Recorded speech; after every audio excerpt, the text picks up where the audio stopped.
रमजान का रम है रमजान, रमजान रमजान का रम है रमजान।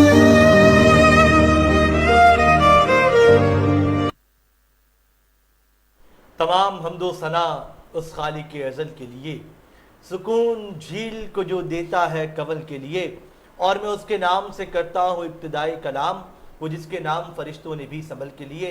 अस्सलामु अलैकुम वरहमतुल्लाहि वबरकातुहू। नाज़रीन किराम, आप देख रहे हैं हैदराबाद न्यूज़ की खुसूसी रमज़ान नशरियात करम है रमज़ान, और मैं हूँ आपका मेज़बान अंसब कुरैशी, और मेरे साथ मौजूद है अस्सलामु अलैकुम वरहमतुल्लाहि वबरकातुहू। सल्लल्लाहु अला मुहम्मद सल्लल्लाहु अलैहि वसल्लम।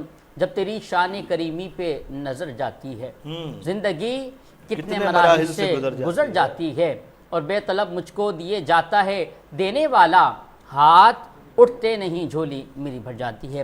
तमाम नाज़रीन देख रहे हैं रमज़ान करीम के खुसूसी सहरी ट्रांसमिशन करम रमज़ान में हूँ हाफिज़ मोहम्मद अली। आप सबको मोहब्बत भरा सलाम।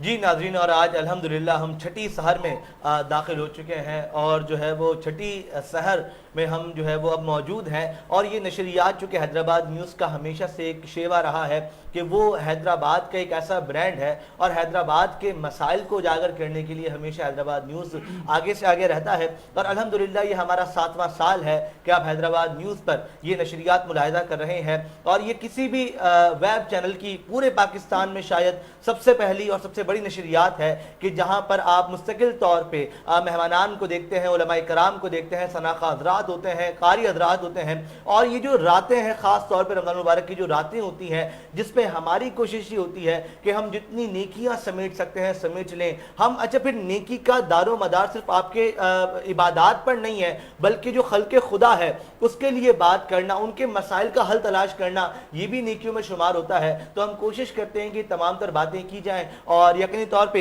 हमारे साथ जो कारी मौजूद थे वो कौन थे, और अब जो सनाखा हैं वो कौन है, फिर हम प्रोग्राम को मज़ीद आगे बढ़ाएंगे। जी जी अंसब भाई, आज जो सनाखान मुस्तफ़ा सल्लल्लाहु अलैहि वसल्लम मौजूद है, उससे कबल कारी हाफिज़ मोहम्मद शुएब साहब जो कि शहर हैदराबाद के से ताल्लुक़ है जिनका, और तरावी भी पढ़ाने में एक अपना नाम रखते हैं और शहर हैदराबाद में।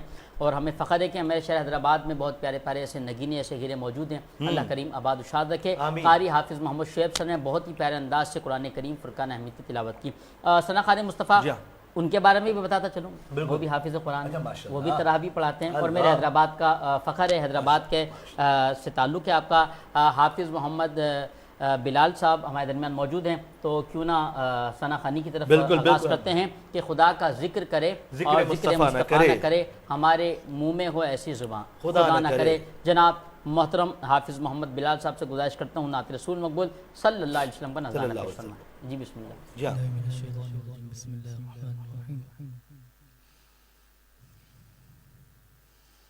खुला है सभी के लिए बाब रहमत, खुला है सभी के लिए बाब रहमत, वहाँ कोई रुतबे में अदना न आली, मुरादों से दामन नहीं कोई खाली, कतारे लगाए खड़े हैं सवाली। मैं पहले जब मदीने गया था तो थी दिल की हालत तड़प जाने वाली। मैं पहले जब मदीने गया था तो थी दिल की हालत तड़प जाने वाली।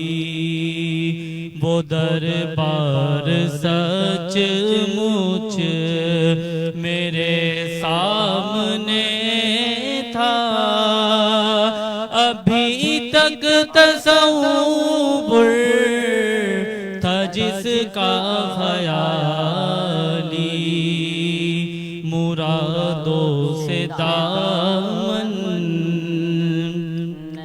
में एक हाथ से दिल संभाला हुआ था,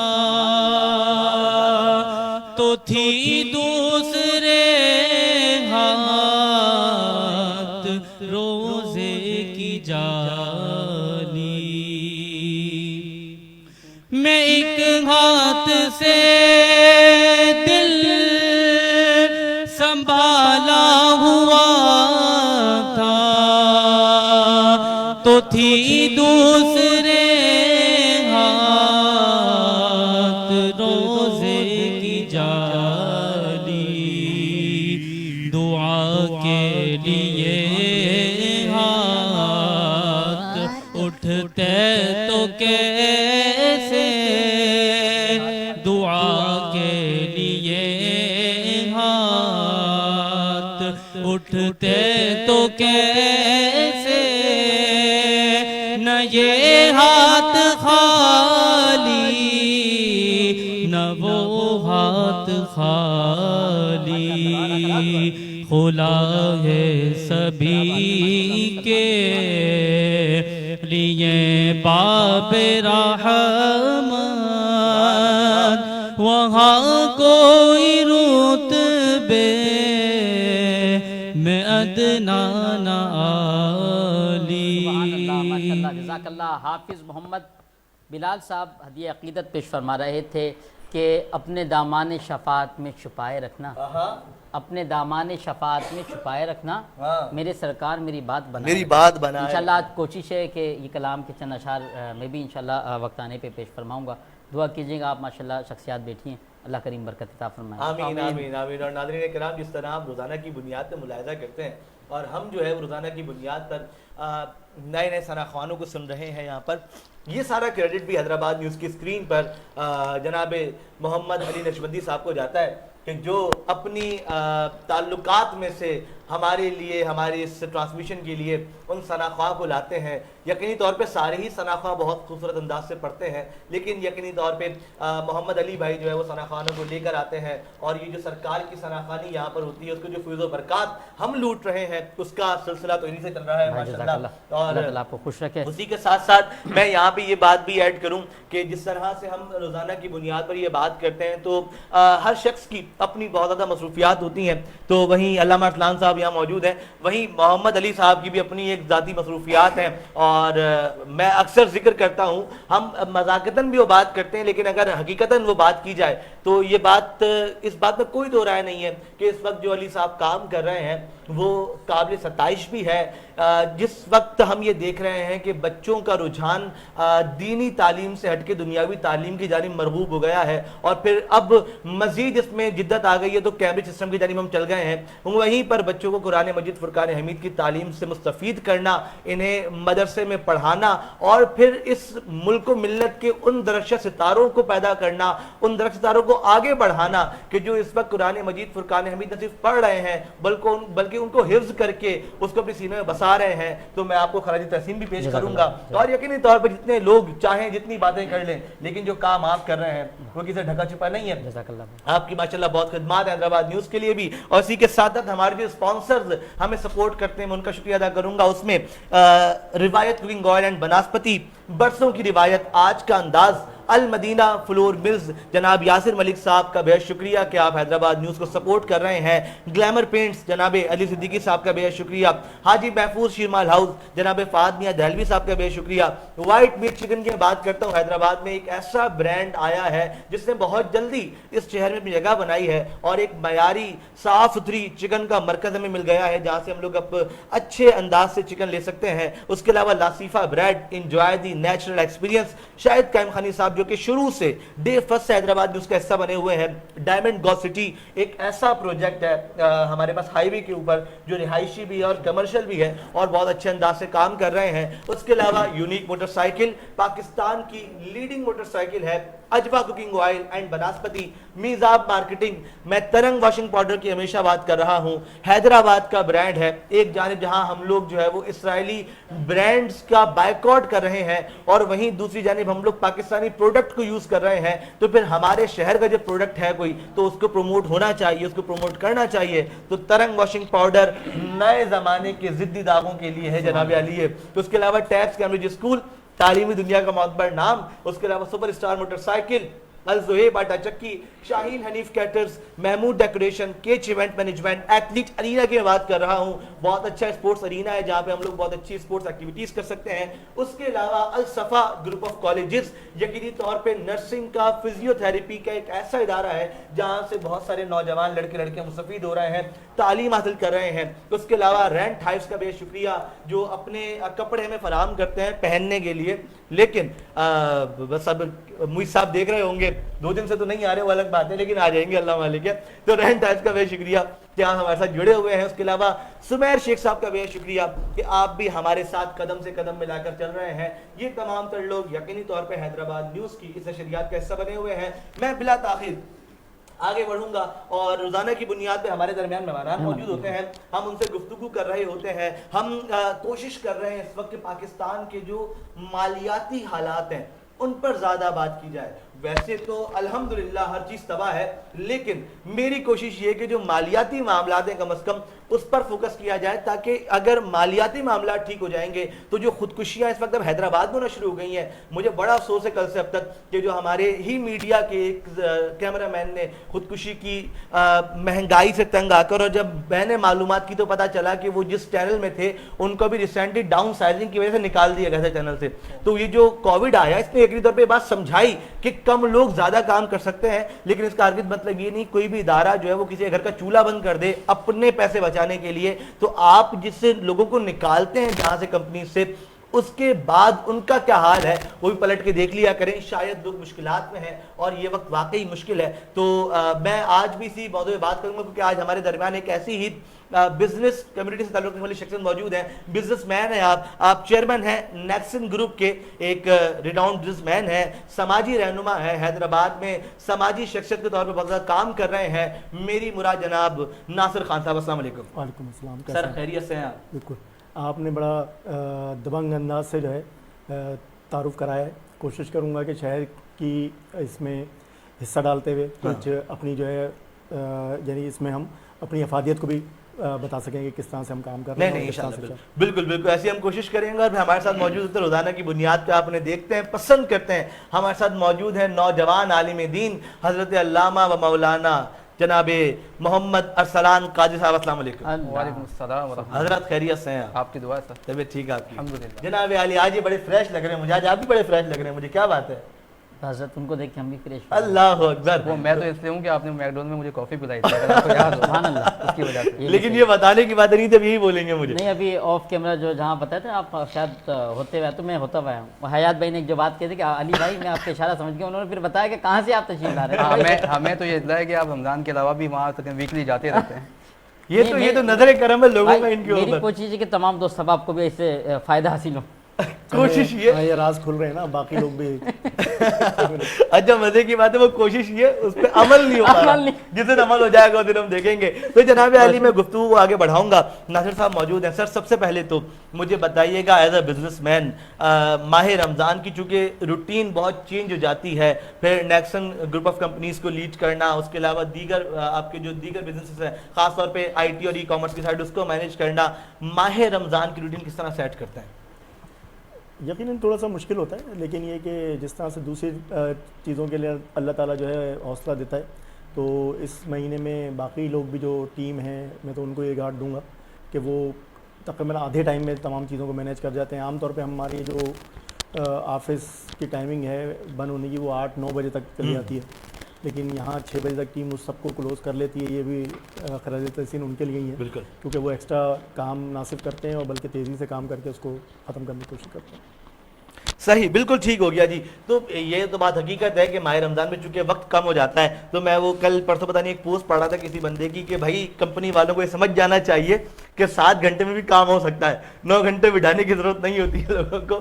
तो ये भी हकीकत हम समझे में तो ये भी हकीकत है, और यकीनी तौर पे जितना वक्त की ज़रूरत होती है तो कंपनी भी उस तरह अपनी चीज़ों को मैनेज करी होती है। सर, मैं आऊँगा पाकिस्तान के मालियाती हालात की तरफ। एज अ बिजनेसमैन हम लोग बहुत ज़्यादा पीछे आ गए हैं, उसमें आप करप्शन की बात कर लें, उसमें आप वैसे ही जो है ना वो हमारा जो स्कोप है वो बहुत कम हो गया है। फिर एक बहुत बड़ी तादाद जो नौजवानों की मुल्क से बाहर जाने की, वो एक तरफ नुकसान पहुंचा रही है। क्या देखते हैं कि मुल्क के हालात बेहतर होंगे या इसी तरह चलते रहेंगे, और ये जो हालात हो गए हैं इसका जिम्मेदार किसको समझते हैं? ये होंगे का तो ये है कि पेवस्ता व शजर से उम्मीदें बाहर रख, तो ये बहरहाल हमारा मुल्क है और हम इस उम्मीद पे हमेशा कायम रहेंगे कि इंशाल्लाह हमारी चीज़ें बेहतर हो जाएंगी। बस कुछ नियतों का फुकदान है जो हम सब की है, नीचे से लेके ऊपर तक है, लेकिन उसमें यकीनी तौर पे ऊपर वालों की ज़िम्मेदारी इस लिहाज से ज़्यादा होती है कि आप जब करते हैं ना तो नीचे वाले भी खुद ब खुद ही करते हैं। तो इस मुल्क में अभी मसला यही है कि हमने अपनी ज़िम्मेदारियों से ओहदा बरा हो गए हैं, और जो है दूसरे की ज़िम्मेदारी को तो हम निपटाना चाहते हैं, उसमें हम चाहते हैं कि उसकी ज़िम्मेदारी को हम उठा लें, और अपनी ज़िम्मेदारी उठाने से जो है ना वो किनारा कशी इख्तियार कर रहे हैं। और यही वजह है कि एक थोड़ा सा हैपेजट सा जो है मुल्क का इस वक्त इकनॉमिक सिस्टम बना हुआ है, और लेकिन मैं उम्मीद करता हूँ कि हमारी जो नई नस्ल है वो इससे आमांग होके और चीज़ों को बेहतर कर सके। सही हो गया जी, बिल्कुल ठीक हो गया। देखिए ये बहुत ज़रूरी है, ये बहुत सारे काम ना हमारे मुल्क में रहते हुए भी हो सकते हैं मेरे ख्याल में, लेकिन हम ये देखते हैं सर कि एक बहुत बड़ी तादाद जो नौजवानों की है ना वो इस मुल्क से बेजार हो गए हैं अब ना। मतलब मेरे ख्याल में तीसरी और चौथी बार ये शेयर होगा कि वो लोगों के दिमाग में एक बात बैठ गई है कि ना बिजली है, ना पानी है, ना गैस है मकानों में, तो शाही है बसेरा कर पहाड़ों की चट्टानों में। तो फिर उन्होंने कहा जब पहाड़ों पर रहना है तो फिर पहाड़ ऑस्ट्रेलिया और अमेरिका के हो तो क्यों ना ज़्यादा अच्छा काम हो जाए, या दुबई के सहरा में जाके रह लेंगे, क्या मतलब है भाई। तो ये बड़े मामलात हैं। क्या समझते हैं जो नौजवान इस तरह मूव कर रहे हैं उससे मुल्क को असर पड़ रहा है? मुल्क को तो सेकंड फेज़ में हम बात कर रहे थे, पहली फेज़ उन नौजवानों के लिए है जो ये समझते हैं कि बाहर की दुनिया में काम आसान है, जितना काम वो बाहर जाके और जिस तरीके से काम वो बाहर जाके करते हैं, अगर उसी दयानतदारी के साथ, डिग्निटी के साथ काम हम अपने मुल्क के लिए करें तो शायद हमारा हिस्सा यहाँ भी अच्छा बन सकता है। अब रह गई बात कि क्योंकि यकीनी तौर पे यहाँ करप्शन और दूसरे मामला हैं जिसकी वजह से नौजवान ये समझता है कि उसके लिए अपॉर्चुनिटीज़ बाद वक़्त कम हो जाती हैं, क्योंकि आप स्किल में तो जीत सकते हैं लेकिन आप किसी से अगर उसको फेवर ज़्यादा मिल रही है तो आप बिज़नेस करते हुए नहीं जीत सकते। अगर उसको इदारे फेवर कर रहे हैं, उसको कोई और फेवर कर रहा है, उसको जो बिज़नेस कर रहा है उसके ऊपर कुछ इस तरह के हमारे यहाँ बहुत इजीली मतलब इदारे ये इल्ज़ाम लगा के और किसी तरह के मुख्तलिफ रिश्वतों के माहौल और ये सारे हो जाते हैं, तो उसमें यकीनन उनके लिए काम करना डिफरेंट हो जाता है। लेकिन साथ साथ नौजवानों को मैं ये ज़रूर कहना चाहूँगा कि अगर आप बाहर जाना भी चाहते हैं तब भी आपको हाईली स्किल्ड होना चाहिए। जो स्किल्ड या एजुकेटेड जो है वो जो बच्चे जाना चाह रहे हैं उनका फिर इसी तरह से सुनने में आता है, जो अभी कश्तियों में वाले आपने मामला देख चुके हैं कि उन्होंने डंकी लगाने की कोशिश की और सैकड़ों हज़ारों की तादाद में या तो मार दिए गए या फिर जो है वो किडनैप कर लिए गए और फिर उनके वालिदैन ने बहुत सारे पैसे भरे। तो स्किल के साथ जो है वो अपने आप को मनवाएं दुनिया में जाके, और जो लीगल वेज़ हैं उनके तहत जाएं ताकि आपके लिए रास्ते आसान हो जाएं, बजाय इसके कि डंकी और दूसरे सिस्टम बनाएं। इस सिस्टम से आप जाके भी वहाँ पर गैर कानूनी तारकीन वतन रहते हैं, और यही वजह है कि वहाँ पर आपको कोई अच्छी जॉब, अच्छा सिलसिला वहाँ नहीं मिल सकता कि वहाँ आप हैंडसम अर्निंग कर सकें। तो बेहतर ये है कि अपनी स्किल को और अपनी तालीम को बेहतर करें और उसके साथ जाके फिर जो है ना वहाँ पर अपनी जगह बनाएं। बिल्कुल मुल्क में ज़रा बादला भी आता है, अगर बच्चे जाते हैं तो ये बहुत अच्छी बात है। ये मुल्क को सोचना है, उन बच्चों ने अपने मुस्तक़बिल के लिए सोचना है, ये हम बड़ों ने या मुल्क के जो अरबाब इख्तियार हैं उन्होंने सोचना है कि वो माइंड जो यहाँ से अपने आप को हाईली स्किल कर लेता है और वो क्यों बाहर जाने के लिए दर पे है और उसको रोकने के लिए हम क्या कर सकते हैं। तो उनके लिए अपॉर्चुनिटीज़ होंगी तो यकीनन रुक जाएंगे। मैं बेशुमार बच्चों को ऐसे जानता हूँ कि वो जाने की वजह रीज़न यही होती है कि अगर वो डॉक्टर है, कोई PhD है, तो उसकी जो अर्निंग बाहर है वो यहाँ पर उसकी अर्निंग एक फैमिली को रन करने के काबिल भी नहीं होती। तो फिर यकीनी तौर पे वो सोचता है कि मैं बाहर चला जाऊँ। हमने सोचना है कि हम उनके लिए कैसे मौके पैदा कर रहे हैं ताकि वो ज़्यादा बेहतर कमा सके और मुल्क को सर्व कर सके। बिल्कुल ऐसा ही है, और ये बहुत ज़रूरी है इस वक्त जो है ना, जो हुकूमत वक्त है उसको ये बात सोचनी चाहिए।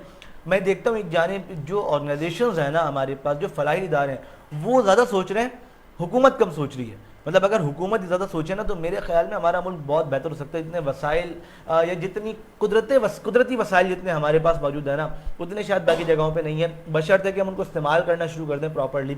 Sir as a stakeholder, चूँकि आपका मैंने देखा है कि एक बड़ा किरदार हैदराबाद की तामीर तरक्की में भी रहता है। आप मल्टीपल ऑर्गेनाइजेशंस की बात करूँ तो उनके साथ भी होते हैं, फिर एज अ बिजनेसमैन मजीद अगर कोई मीटिंग्स हैं, कोई चीज़ हैं अपर लेवल के लोगों से, तो उसमें भी आप शामिल होते हैं। इस वक्त शहर हैदराबाद जो है ना वो खंडर की शक्ल बना हुआ है और ये मतलब बिल्कुल इंफ्रास्ट्रक्चर तबाह होकर रह गया है। तो क्या समझते हैं ये जो हैदराबाद की ज़िला इंतज़ामिया है ये इतनी मतलब इसने हैदराबाद को इतना लावारिस क्यों छोड़ दिया है?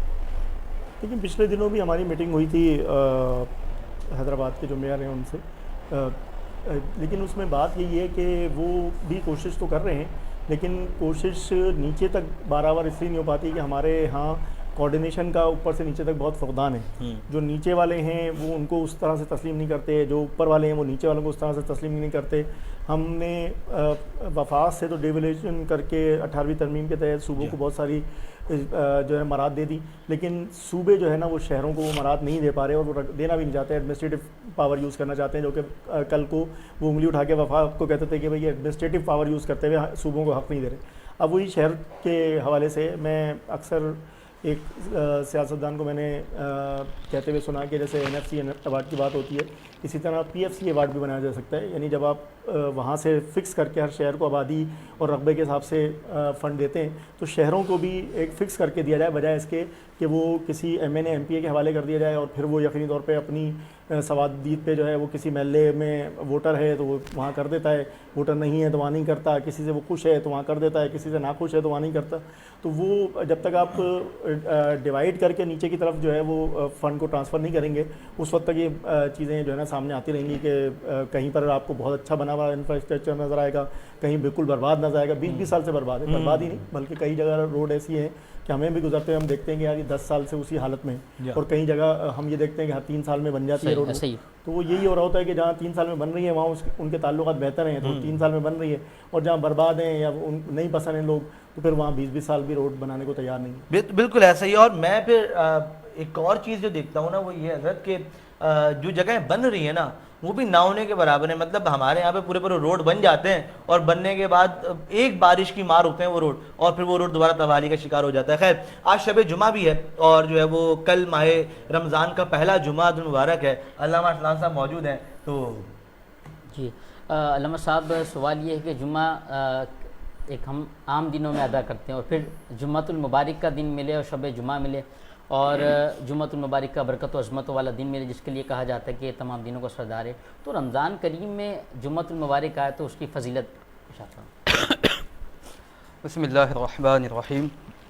देखिए रमज़ान मुबारक की तो हर साथ जो है वो बहुत बाबरकत है, और हदीस शरीफ में आता है कि रमज़ान मुबारक में इफ्तार के वक्त रोज़ाना की बुनियाद पर अल्लाह तबारक व तआला 6 लाख ऐसे जहन्नमियों को जहन्नम से आज़ाद करता है कि जिनके गुनाहों की वजह से उन पर जहन्नम वाजिब हो चुका था। ये आम दिनों की बात है, लेकिन जुम्मे को ये एक इनफरादियत और इम्तियाज़ हासिल है रमज़ान मुबारक के अंदर कि अल्लाह रब्बुल इज़्ज़त आम दिनों में इफ्तार के वक्त जो फजीलत उम्मत को बख्शता है, जुम्मे वाले दिन हर सात के अंदर अल्लाह रब्बुल इज़्ज़त 6 लाख गुनाहगारों को जहन्नम से आज़ाद फरमाता है। ये जुम्मे की इनफरादियत है। और मैं अपने देखने वालों से भी अब ये कहूँगा कि बारहा हमने बताया आपको कि रमज़ान का बाबरकत महीना मौजूद है, आप नेकियां करें ना करें ये वक्त गुजर ही जाएगा। अब कोशिश करें कि अल्लाह रब्बुल इज़्ज़त ने एक नेमत उज़्मा आपको दी है, इसका पूरा फ़ायदा उठाएं। आप अपने रूटीन को थोड़ा बदलें। अभी जैसे बाज़ वक़्त हमने नमाज की या कुरान की तिलावत की या तस्बीह तहलील की बात की है, तो आज मैं एक नई बात और करना चाहता हूँ हमारे ख़ास करके देखने वाले नौजवानों को कि कोशिश करें नमाज इशा के बाद आप लोग कुछ देर के लिए आराम किया करें, नींद करें, क्योंकि तहज्जुद के लिए कम से कम एक मरतबा सोना जो ये लाजिम होता है। तो अगर आप सोकर उठते हैं और सहरी का एक वक्त जो आपने मखसूस रखा कि 4 बजे उठ के सहरी करनी है, आप 3 बजे उठें, वज़ू करें ताज़ा, उसके बाद कोशिश करें कि कोई खलवत का कोई ऐसा माहौल हो कमरे के अंदर कि आप जाए नमाज़ बिछाएँ, 2 रकात नमाज तहज्जुद अदा करें, और उसके बाद आक़ा दो आलम अलैहिस्सलातु वस्सलाम पे दुरूद सलाम पढ़ने के बाद अल्लाह रब्बुल इज़्ज़त के साथ जो राज व नियाज़ की बातें होती हैं ना, आप वो करें उस वक्त, क्योंकि आप भी जानते हैं मुल्क के हालात वो भी आपके सामने हैं, घर के मामलात भी आपके सामने हैं कि लोग जो है वो फ़िक्र माश की वजह से किस हद तक परेशान हैं, गुर्बत कितनी है, घरेलू मसाइल कितने हैं, बीमारियाँ कितनी हैं, लोग कितना जो है वो माश की वजह से कर्ज़ों में डूब गए हैं। तो अपने दुख दर्द अपनी जितने भी रंज हैं वो उस रात की ख़ास घड़ियों में अल्लाह तबारक व तआला के सामने पेश करें। बेशक वो आपके बताने से पहले ही जानता है, लेकिन अल्लाह रब्बुल इज़्ज़त को पसंद है ये बात कि उसका बंदा उससे मांगे। उदऊनी अस्तजिब लकुम, अल्लाह फरमाता है कि मुझसे दुआ करो, मैं सुनता हूँ, मैं कबूल करता हूँ।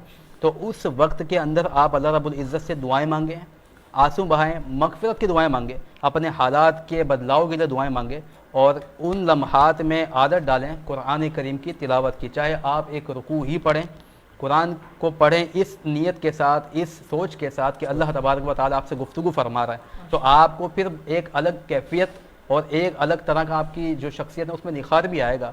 आप जब 30 दिन तक इस तरह के रूटीन पे अमल करते हैं तो इंशाअल्लाह मैं बड़े वसूख के साथ कहता हूँ कि जब रमज़ान का महीना मुकम्मल होगा आप अपनी शख्सियत में बहुत फ़र्क महसूस करेंगे, जहनी टेंशन से आज़ाद होंगे, तबीयत में भी बहुत जो ना वो निखार आ जाएगा आपके। तो इसलिए हम लोग बहुत सारी चीज़ों में परेशान भी इसी वजह से होते हैं कि अल्लाह रब्बुल इज़्ज़त ने कुरान में बयान किया ना, वमा असाबकुम मिन मुसीबतिन फबिमा कसबत अयदीकुम व याफ़ू अन कसीर, कि ये जो परेशानियाँ मसाइल आजमाइश आती हैं तुम्हारे हाथों की कमाई है। इसलिए कोशिश करें कि अपनी डायरेक्शन को थोड़ा बदलें। अगर आप अपनी डायरेक्शन को बदल लेते हैं, नमाज की तरफ आ जाते हैं, ज़िक्र और अस्कार की तरफ आते हैं, अल्लाह ताला के साथ अपना ताल्लुक़ अपना रब्त जोड़ते हैं, तो इंशाअल्लाह आपकी ज़िंदगी में बहुत सारी चीज़ों में बदलाव आ जाएगा। तो अब आज का जो दिन है वो तो बड़ा ही ख़ास है, और जुम्मे वाले दिन की जो नेकियां होती है वो एक नेकी 70 के बराबर होती है। तो अल्लाह रब्बुल इज़्ज़त ने ये मौका दिया, इससे फ़ायदा उठाएं और कोशिश करें कि आज का दिन भी इबादत में, दुआओं में, इनमें गुजारें। और इसके साथ साथ जो एक बात और भी मैं कहना चाह रहा था कि क्योंकि अभी इस वक्त पूरे के पूरे हमारे जो मुकम्मल सेट पे 3 शख्सियात ऐसी मौजूद हैं कि जो दिन अव्वल से रमज़ान ट्रांसमिशन का हिस्सा रही है, ये आप भी जानते हैं, मैं भी जानता हूँ। पहली शख्सियत तो हमारे जो डायरेक्टर हैं हैदराबाद न्यूज़ के उज़ैर खान ज़ई साहब, ज़ाहिर है उनका तो चैनल है, वो तो मालिक हैं, उनका तो होना जो है वो तो वाजिब है। उसके अलावा आप मोहम्मद भाई आप हैं, और मैं जब रमज़ान की जो पहली ट्रांसमिशन गालिबा 2019 से शुरू हुई थी या 2018 से, तब से हम लोग साथ हैं। और बिहम्दिल्लाह ताला मुस्तकिल मिजाजी के साथ, चाहे वो सहर की ट्रांसमिशन हो या वो इफ्तार की, वो हम तब से जो ना वो साथ ही हैं। और इसके अंदर जी हाँ, रबीउल अव्वल की ट्रांसमिशन भी साथ की हमने, और ज़ाहिर हमारे जो मोहतरम मनसब भाई हैं इनका भी साथ पिछले कई सालों से है। इसमें मैं एक बात मैं ये लाजिमन कहना चाहता हूँ अपने देखने वालों से भी कि हदीस शरीफ में आता है कि एक वक्त वो आएगा कि दीन का काम बग़ैर दिरहम व दिनार के नहीं होगा, यानी आपको पैसे चाहिए होंगे, आपको फाइनेंस चाहिए होगा। आज के ज़माने में अगर आपको किसी की दावत करनी होती है, शादी ब्याह वगैरह होती है, आपको पता 500 लोग आएंगे, तो आप 2, 4, 5 महीने प्लानिंग करते हैं कि यार हॉल ये बुक करना है, खाना ये पकाना है, इस तरह से खाना सर्व करना है, और जब वो इवेंट का वक्त आता है तो आपके ऊपर कितनी जिम्मेदारियां आ जाती है कि यार हमारा ये इवेंट कामयाब हो जाए, किसी चीज़ की कमी ना हो। ऐसे ही यानी अगर आपको कुछ घंटों के लिए इवेंट करना हो, महीनों पहले प्लानिंग करनी पड़ रही है, ठीक है। और आज के ज़माने में एक बंदा जो महीने में कमा के लाता है, उसके लिए घर चलाना कितना मसला होता है। ऐसे हालात के अंदर हमारे मोहतरम मुकर्रम और मेरे प्यारे भाई मोहम्मद अली एक मदरसा चला रहे हैं, 350-400 के करीब कम बेश उसमें बच्चे कुरान पाक की तालीम हासिल कर रहे हैं। देखें, अगर हमारे लिए घर के 5-10 अफराद के मामलात को देखना मुश्किल होता है, तो आप बताएं कि अगर एक मदरसा आप लेते हैं, फिर ज़ाहिर है पूरा महीना निकलने के बाद किराया देना होता है, कारी साहब उसके बाद जो है वहाँ के जो असातिज़ा उनकी जो है वो सैलरी होती है वो देनी होती है, बिजली के बिल होते हैं, फिर बच्चों के और भी अखराजात होते हैं। तो ऐसे सारी सिचुएशन के अंदर माशाल्लाह मुस्तकिल मिजाजी के साथ मोहम्मद अली भाई जो है वो बड़ी दीन की खिदमत कर रहे हैं। और अगर मैं इस तरह भी देखूं कि इनकी उम्र के जो बाकी लोग हैं, अगर उनसे कंपेयर करूं कि वो क्या कर रहे हैं रमज़ान या गैर रमज़ान के अंदर, तो उनकी एक्टिविटीज़ में और इनकी एक्टिविटीज़ में बहुत फ़र्क है। ये तो अल्लाह रब्बुल इज़्ज़त की ख़ास इन पर इनायत है कि अल्लाह ने दीन की खिदमत के लिए इनको चुना है। तो माशाल्लाह ये मैं आज खुद कहूँगा ये बात अपने देखने वालों से कि आप जो लोग दीन की खिदमत आज के ज़माने में कर रहे हैं, जहाँ लोग दीन को पढ़ना नहीं चाहते, ये सोच के कि यार यहाँ पे अर्निंग नहीं होती या अमाउंट नहीं मिलता, तो अगर मोहम्मद अली भाई या इनके जैसे और भी अहबाब दीन की खिदमत में मसरूफ़ हैं, उनका ज़ाती क्या फ़ायदा है। वो यही चाहते हैं कि आपको अच्छे इमाम दें, अच्छे हुफ़ाज़ दें, अच्छे नातख़्वां दें, अच्छे मुबल्लिग दें।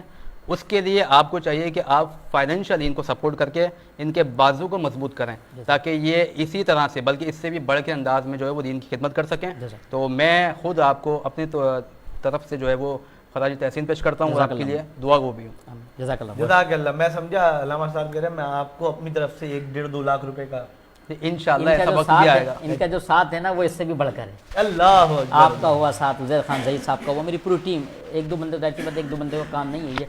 अल्लामा साहब का भी हमारे साथ है, आपका भी साथ है, उज़ैर खान ज़हीद साहब हुए, हमारे बैक कैमरा जितने लोग यहाँ पर बैठे हैं, हमारे सलमान साहब हैं, हया साहब हैं, जनाब यूसुफ मलिक साहब हैं, दामद बरकातुहुम ला लिया, पता नहीं खाना इन्होंने खा लिया नहीं खा लिया, खैर माशाल्लाह से वैसे इनका साथ तमाम दोस्त अब आपका साथ है। जनाब अली, मैं चाहूँगा हम एक कलाम के 2 अशार लें जी बिल्कुल, और फिर एक वक्त की जाने, लेकिन चले हम एक काम करते हैं, पहले ब्रेक पे चलते हैं, ब्रेक से आएंगे तो फिर कलाम सुनेंगे।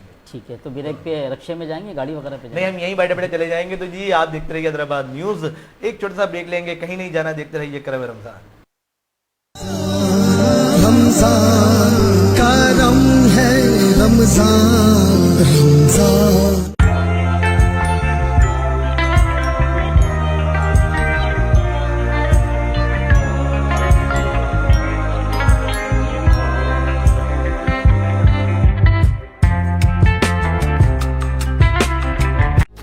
हमारी और हमारे बच्चों की बेहतर नशोनुमा के लिए प्रोटीन इंतहाई जरूरी है। चिकन इस जरूरत को पूरा करने के लिए कम खर्च और मयारी जरिया है, मगर बदकिस्मती से इस चिकन को जिन तरीकों से ज़बा करके फरोख्त किया जाता है वो इंतहाई नामुनासिब और हिफ्ज़ान सेहत के उसूलों के बरखिलाफ है। व्हाइट मीट इन मसाइल का हल सेहतमंद और साफ सुथरे माहौल में मुतारिफ करवाता है। फ्रेश और हेल्दी चिकन मीट सिर्फ व्हाइट मीट से ही मिल सकता है। व्हाइट मीट सबसे सस्ता, सबसे अच्छा।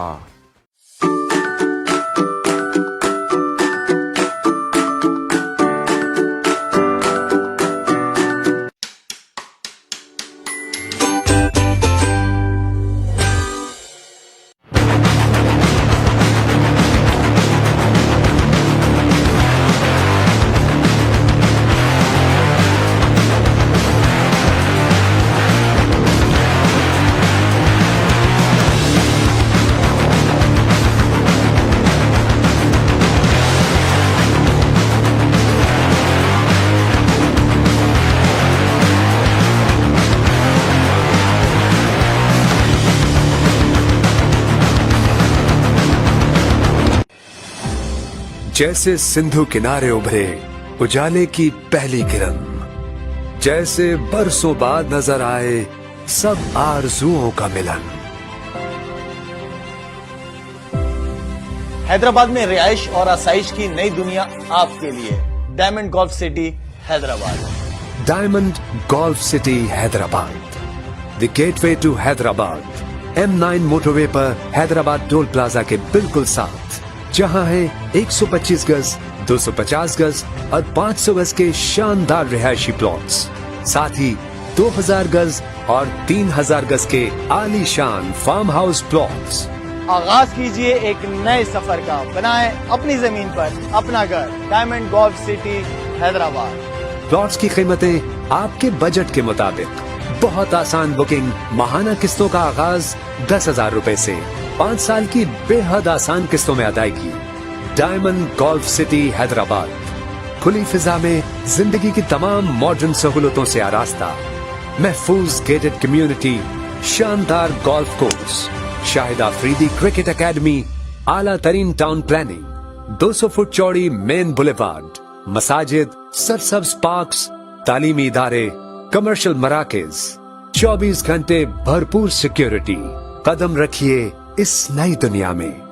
आपका घर, आपकी जमीन, जहां मुस्तकबिल बेहद हसीन। रमजान करम है रमजान, रमजान रमजान करम है रमजान, रमजान।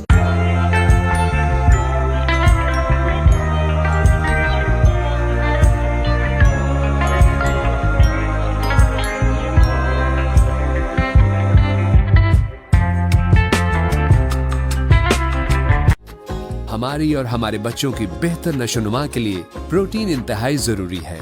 चिकन इस जरूरत को पूरा करने के लिए कम खर्च और मयारी जरिया है, मगर बदकिस्मती से इस चिकन को जिन तरीकों से ज़बा करके फरोख्त किया जाता है वो इंतहाई नामुनासिब और हिफ्ज़ान सेहत के उसूलों के बरखिलाफ है। व्हाइट मीट इन मसाइल का हल सेहतमंद और साफ सुथरे माहौल में मुतारिफ करवाता है। फ्रेश और हेल्दी चिकन मीट सिर्फ व्हाइट मीट से ही मिल सकता है। व्हाइट मीट सबसे सस्ता, सबसे अच्छा।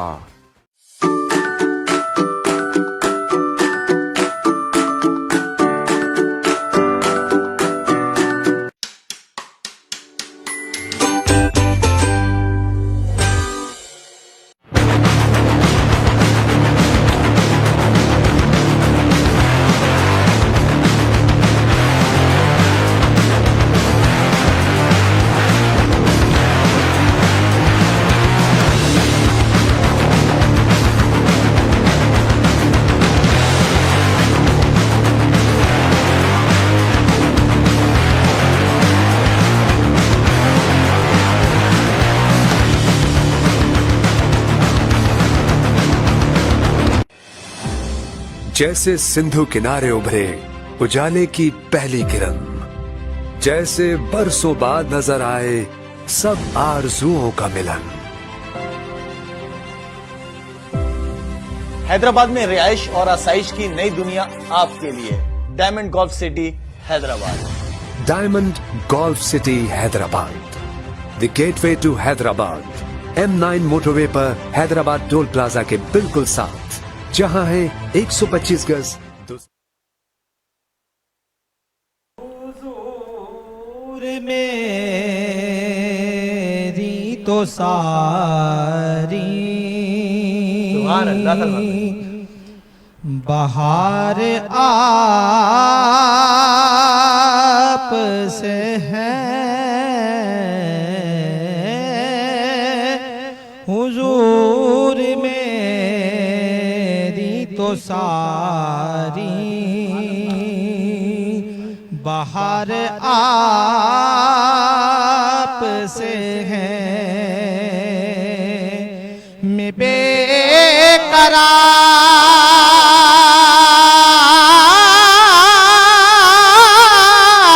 बेकरार था, मेरा करार आपसे है। हुजूर मेरी तो सारे बहार आप से है। कहाँ वो अर्ज़े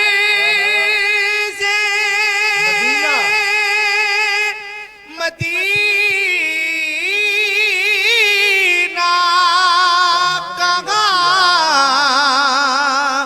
मेरी हस्ती या रसूल अल्लाह कहाँ वो अर्ज़े मदीना कहाँ मेरी हस्ती ये हाज़िरी का सबब बार बार आप से है हुजूर मेरी तो सारी बाहर आप से है मेरी तो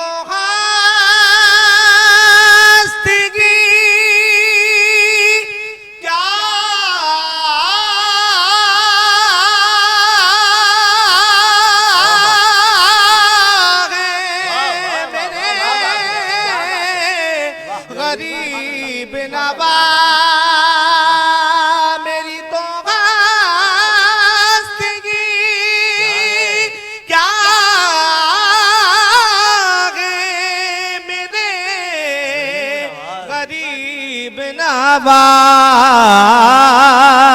जो मिल रहा है मुझे सारा प्यार आप से है जो मिल रहा है मुझे सारा प्यार आप से है मैं बेकरार था मेरा करार आप से है हुजूर मेरी तो सारे और बड़ा कमाल शेर हाँ मोहब्बतों का सिला ऐसे कौन देता है सुनेरी जालियों में यार गार आप से है आका में बेकरार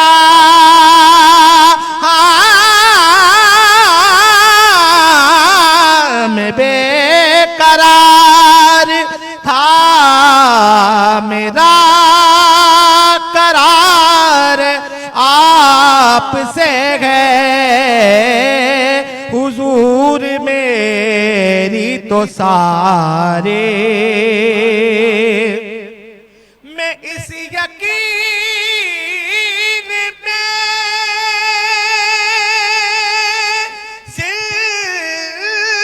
जिंदा हूँ आप मेरे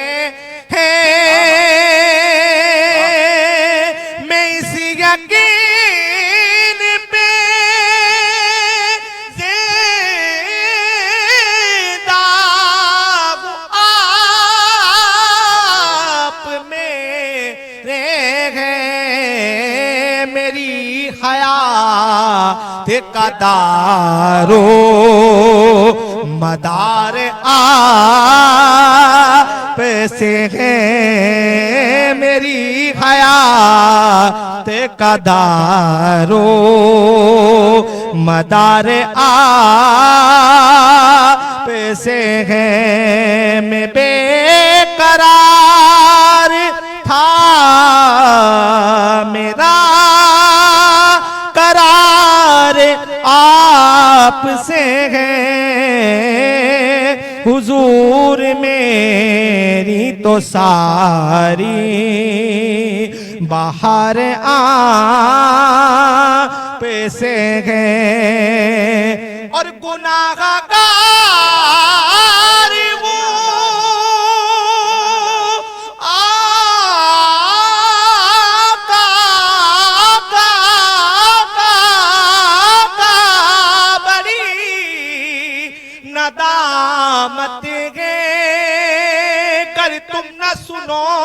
तो मेरी कौन सुनेगा, अगर तुम न करोगे तो करम कौन करेगा, ताले से भिखारी न टलागे न टलेगा, झोली को मेरी आपके सिवा कौन भरेगा, सियारा कारवू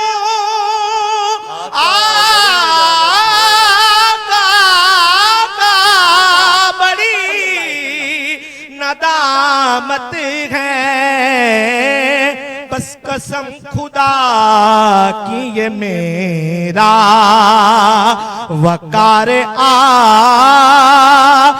से है, मैं बेकरार था मेरा करार आप से है, हुजूर मेरी तो सारी बाहर आप से है। माशाअल्लाह। सुभान अल्लाह। सुभान अल्लाह, सुभान अल्लाह। सयाहकार हूँ आका बड़ी नदामत है, कसम खुदा की ये मेरा वकार आप से। नाज़रीन कराम, एक बार फिर खुशामदीद कहते हैं आपको हैदराबाद न्यूज़ की खुसूसी रमज़ान नशरियात करम रमज़ान में। और क्या ही खूबसूरत समा बांधा है, क्या ही खूबसूरत अंदाज, आवाज़ और क्या ही इंतखाब कलाम। खुदा आपको सलामत रखे। मौजूद हैं जनाब मोहतरम मोहम्मद जुनैद अशरफी साहब, शहर हैदराबाद के मायनाज सनाखाएँ बहुत ही प्यारे अंदाज से पढ़ते हैं। जिस तरह हमारे शहर हैदराबाद में हमारे हैदराबाद न्यूज़ के जो टीम का हिस्सा हैं जनाब मलक मोहम्मद यूसुफ साहब, जिस अंदाज से पढ़ते हैं उसी अंदाज से माशाल्लाह बहुत ही खूबसूरत अंदाज से अक़ीदत के साथ हुज़ूर नबी का पाक सल्लल्लाहु अलैहि वसल्लम की मदह सराह फरमा रहे थे। दुआ करते हैं अल्लाह करीम आपको दारेन की नेमत शमल अमल फरमाए। आमीन आमीन। और मैं लगता है कि शायद आप मलक यूसुफ साहब के शागिर्द हैं या उस्ताद कौन है आपके? मोहम्मद नसीम नक्शबंदी साहब हैं, कराची में मेरे साले भी हैं माशाल्लाह, और बचपन से घुट्टी में मिदहत सरकार मिली है माशाल्लाह। और हमारे अहले खाना में 52 नातख़्वां हैं अल्हम्दुलिल्लाह, हमारी लेडीज़ भी। और हमें मेरे दादा दादी पेशमाम, यानी कि मेरे दादा पेशमाम थे, मस्जिद के इमाम भी थे, नाना भी इसी ज़ौक़ और शौक़ में, तो यानी कि घुट्टी में मिदहत सरकार मिली हमें। हाँ। बस इसी बदौलत सरकार का भी सना कर रहे हैं। मैं ये बताता चलूँ कि नसीम नक्शबंदी साहब भी शहर हैदराबाद के ही, शहर हैदराबाद के था, वो कराची चले गए। अल्हम्दुलिल्लाह शहर हैदराबाद में से बहुत ही प्यारे नगीने मौजूद हैं। अल्लाह करीम सबको आबाद और शाद रखे। जी जनाब मोहतरम मेहमान भी मौजूद हैं, अल्लामा मोहम्मद रसलान कादरी दामद बरकातुहुल आलिया भी मौजूद हैं। जी जनाब। जी जनाब आली। और यकीनी तौर पर जब एक कैफियत सी बन जाती है, तो फिर एक तो इंसान में वैसे माह रमज़ान जो है ना वो ज़रा दीनी एतबार से बहुत ज़्यादा जज्बात हमारे जो है ना वो जोश में होते हैं, और फिर दूसरी जानिब आज शब जुमा है और फिर इस तरह का कलाम आप सुन लें तो यकीन मानिए कि जो है ना वो दिल बाग बाग हो जाता है। मैं शुक्रिया अदा करूँगा अपने स्पॉन्सर्स का, जिनमें हमारे साथ है Riwaj cooking oil and banaspati, Al Madina flour mills, glamour paints, Haji Mahfooz Chirmal house, white meat chicken, Lasifa bread, diamond golf city. मैं बता चुका हूं वैसे तो, फिर भी unique motorcycle, Ajwa cooking oil and banaspati, Meeza marketing, Tarang washing powder, Tabs Cambridge school, super star motorcycle, Al Zuhair बाटा चक्की, Shaheen Hanif caters, Mahmood decoration, Kech event management, athlete arena, Al Safa group of colleges, rent house और सुमैर शेख साहब का बहुत शुक्रिया कि आप हैदराबाद न्यूज़ की इस नशरियात का हिस्सा बने हुए हैं। मैं प्रोग्राम को आगे बढ़ाऊंगा और हमारे साथ मौजूद जनाब नासिर साहब, मैं उनकी जानिब बढ़ूंगा। सर, हम जहां मालियाती मसाइल की बात कर रहे थे, वहीं पर आप भी इस वक्त ई कॉमर्स पर काम कर रहे हैं, और मैं ये देख रहा हूं कि इस वक्त एक नौजवानों की कसीर तादाद है जो कि इस तरफ आ रही है। एक माइंड सेट बन गया है कि पाकिस्तान में रहते हुए भी हम लोग गैर मुल्की करेंसी में अर्निंग कर सकते हैं। तो मुझे बताइएगा वो जो सिलसिला है वो क्या है और किस तरह आप लोग नौजवानों को इससे मुस्तफीद कर रहे हैं? लेकिन 2019 में जो कोरोना का फेज़ था, उसमें हम जैसे जो पुराने बिजनेस करने वाले लोग हैं और बेशुमार पूरी दुनिया में एक कॉन्सेप्ट जो है वो सही मायनों में सामने आया कि ट्रांसपोर्टेशन, लोगों को ये मूवमेंट और ये इस तरह के मसाइल जो है वो ना सिर्फ ये कि कॉस्ट पे काफ़ी असर डालते हैं, और साथ साथ उस दौरान में जब लोगों ने घरों पे पहुंचा के मुख्तलिफ़ चीज़ें दी तो ये अंदाज़ा हुआ कि ये काम किया जा सकता है कि लोगों को उनके दहलीज़ पे अशिया दी जा सकें। तो यकीनी तौर पे ई कॉमर्स का जो बिज़नेस है पूरी दुनिया में, वो समझ लें कि कम से कम भी 10 टाइम राइज़ हुआ। इस सारे सिनेरियो के बाद आफ्टर कोविड। तो अब उसमें जब ये सारा पाकिस्तान में भी नज़र आने लगा कि घर बैठे आप जो है वो फैसिलिटी हासिल कर सकते हैं मुख्तलिफ़ ख़रीदारी की। शुरू में ये मसाइल थे कि क्वालिटीज़ के और दूसरे इश्यूज़ आ रही थे, लेकिन आहिस्ता आहिस्ता हर आदमी को ये समझ में आ गया कि हमारी जो ये कॉस्ट है, जो फ़िज़िकल और ट्रांसपोर्टेशन की जो कॉस्ट है, वो यकीनी तौर पे एक बहुत हाई कॉस्ट होती है। जब आप मिसाल के तौर पे अपने घर वालों के साथ कहीं पर ख़रीदारी करने निकलते हैं तो एक तो आप ख़ुद बाउंड होते हैं 2-3-4 घंटे के लिए, फैमिली बाउंड होती है। फिर जब आप जाते हैं मार्केट में तो वहाँ पर यकीनन आपके ट्रांसपोर्टेशन के और मुख्तलिफ जो है फाइनेंशियल आपके एक्सपेंस भी हो रहे होते हैं।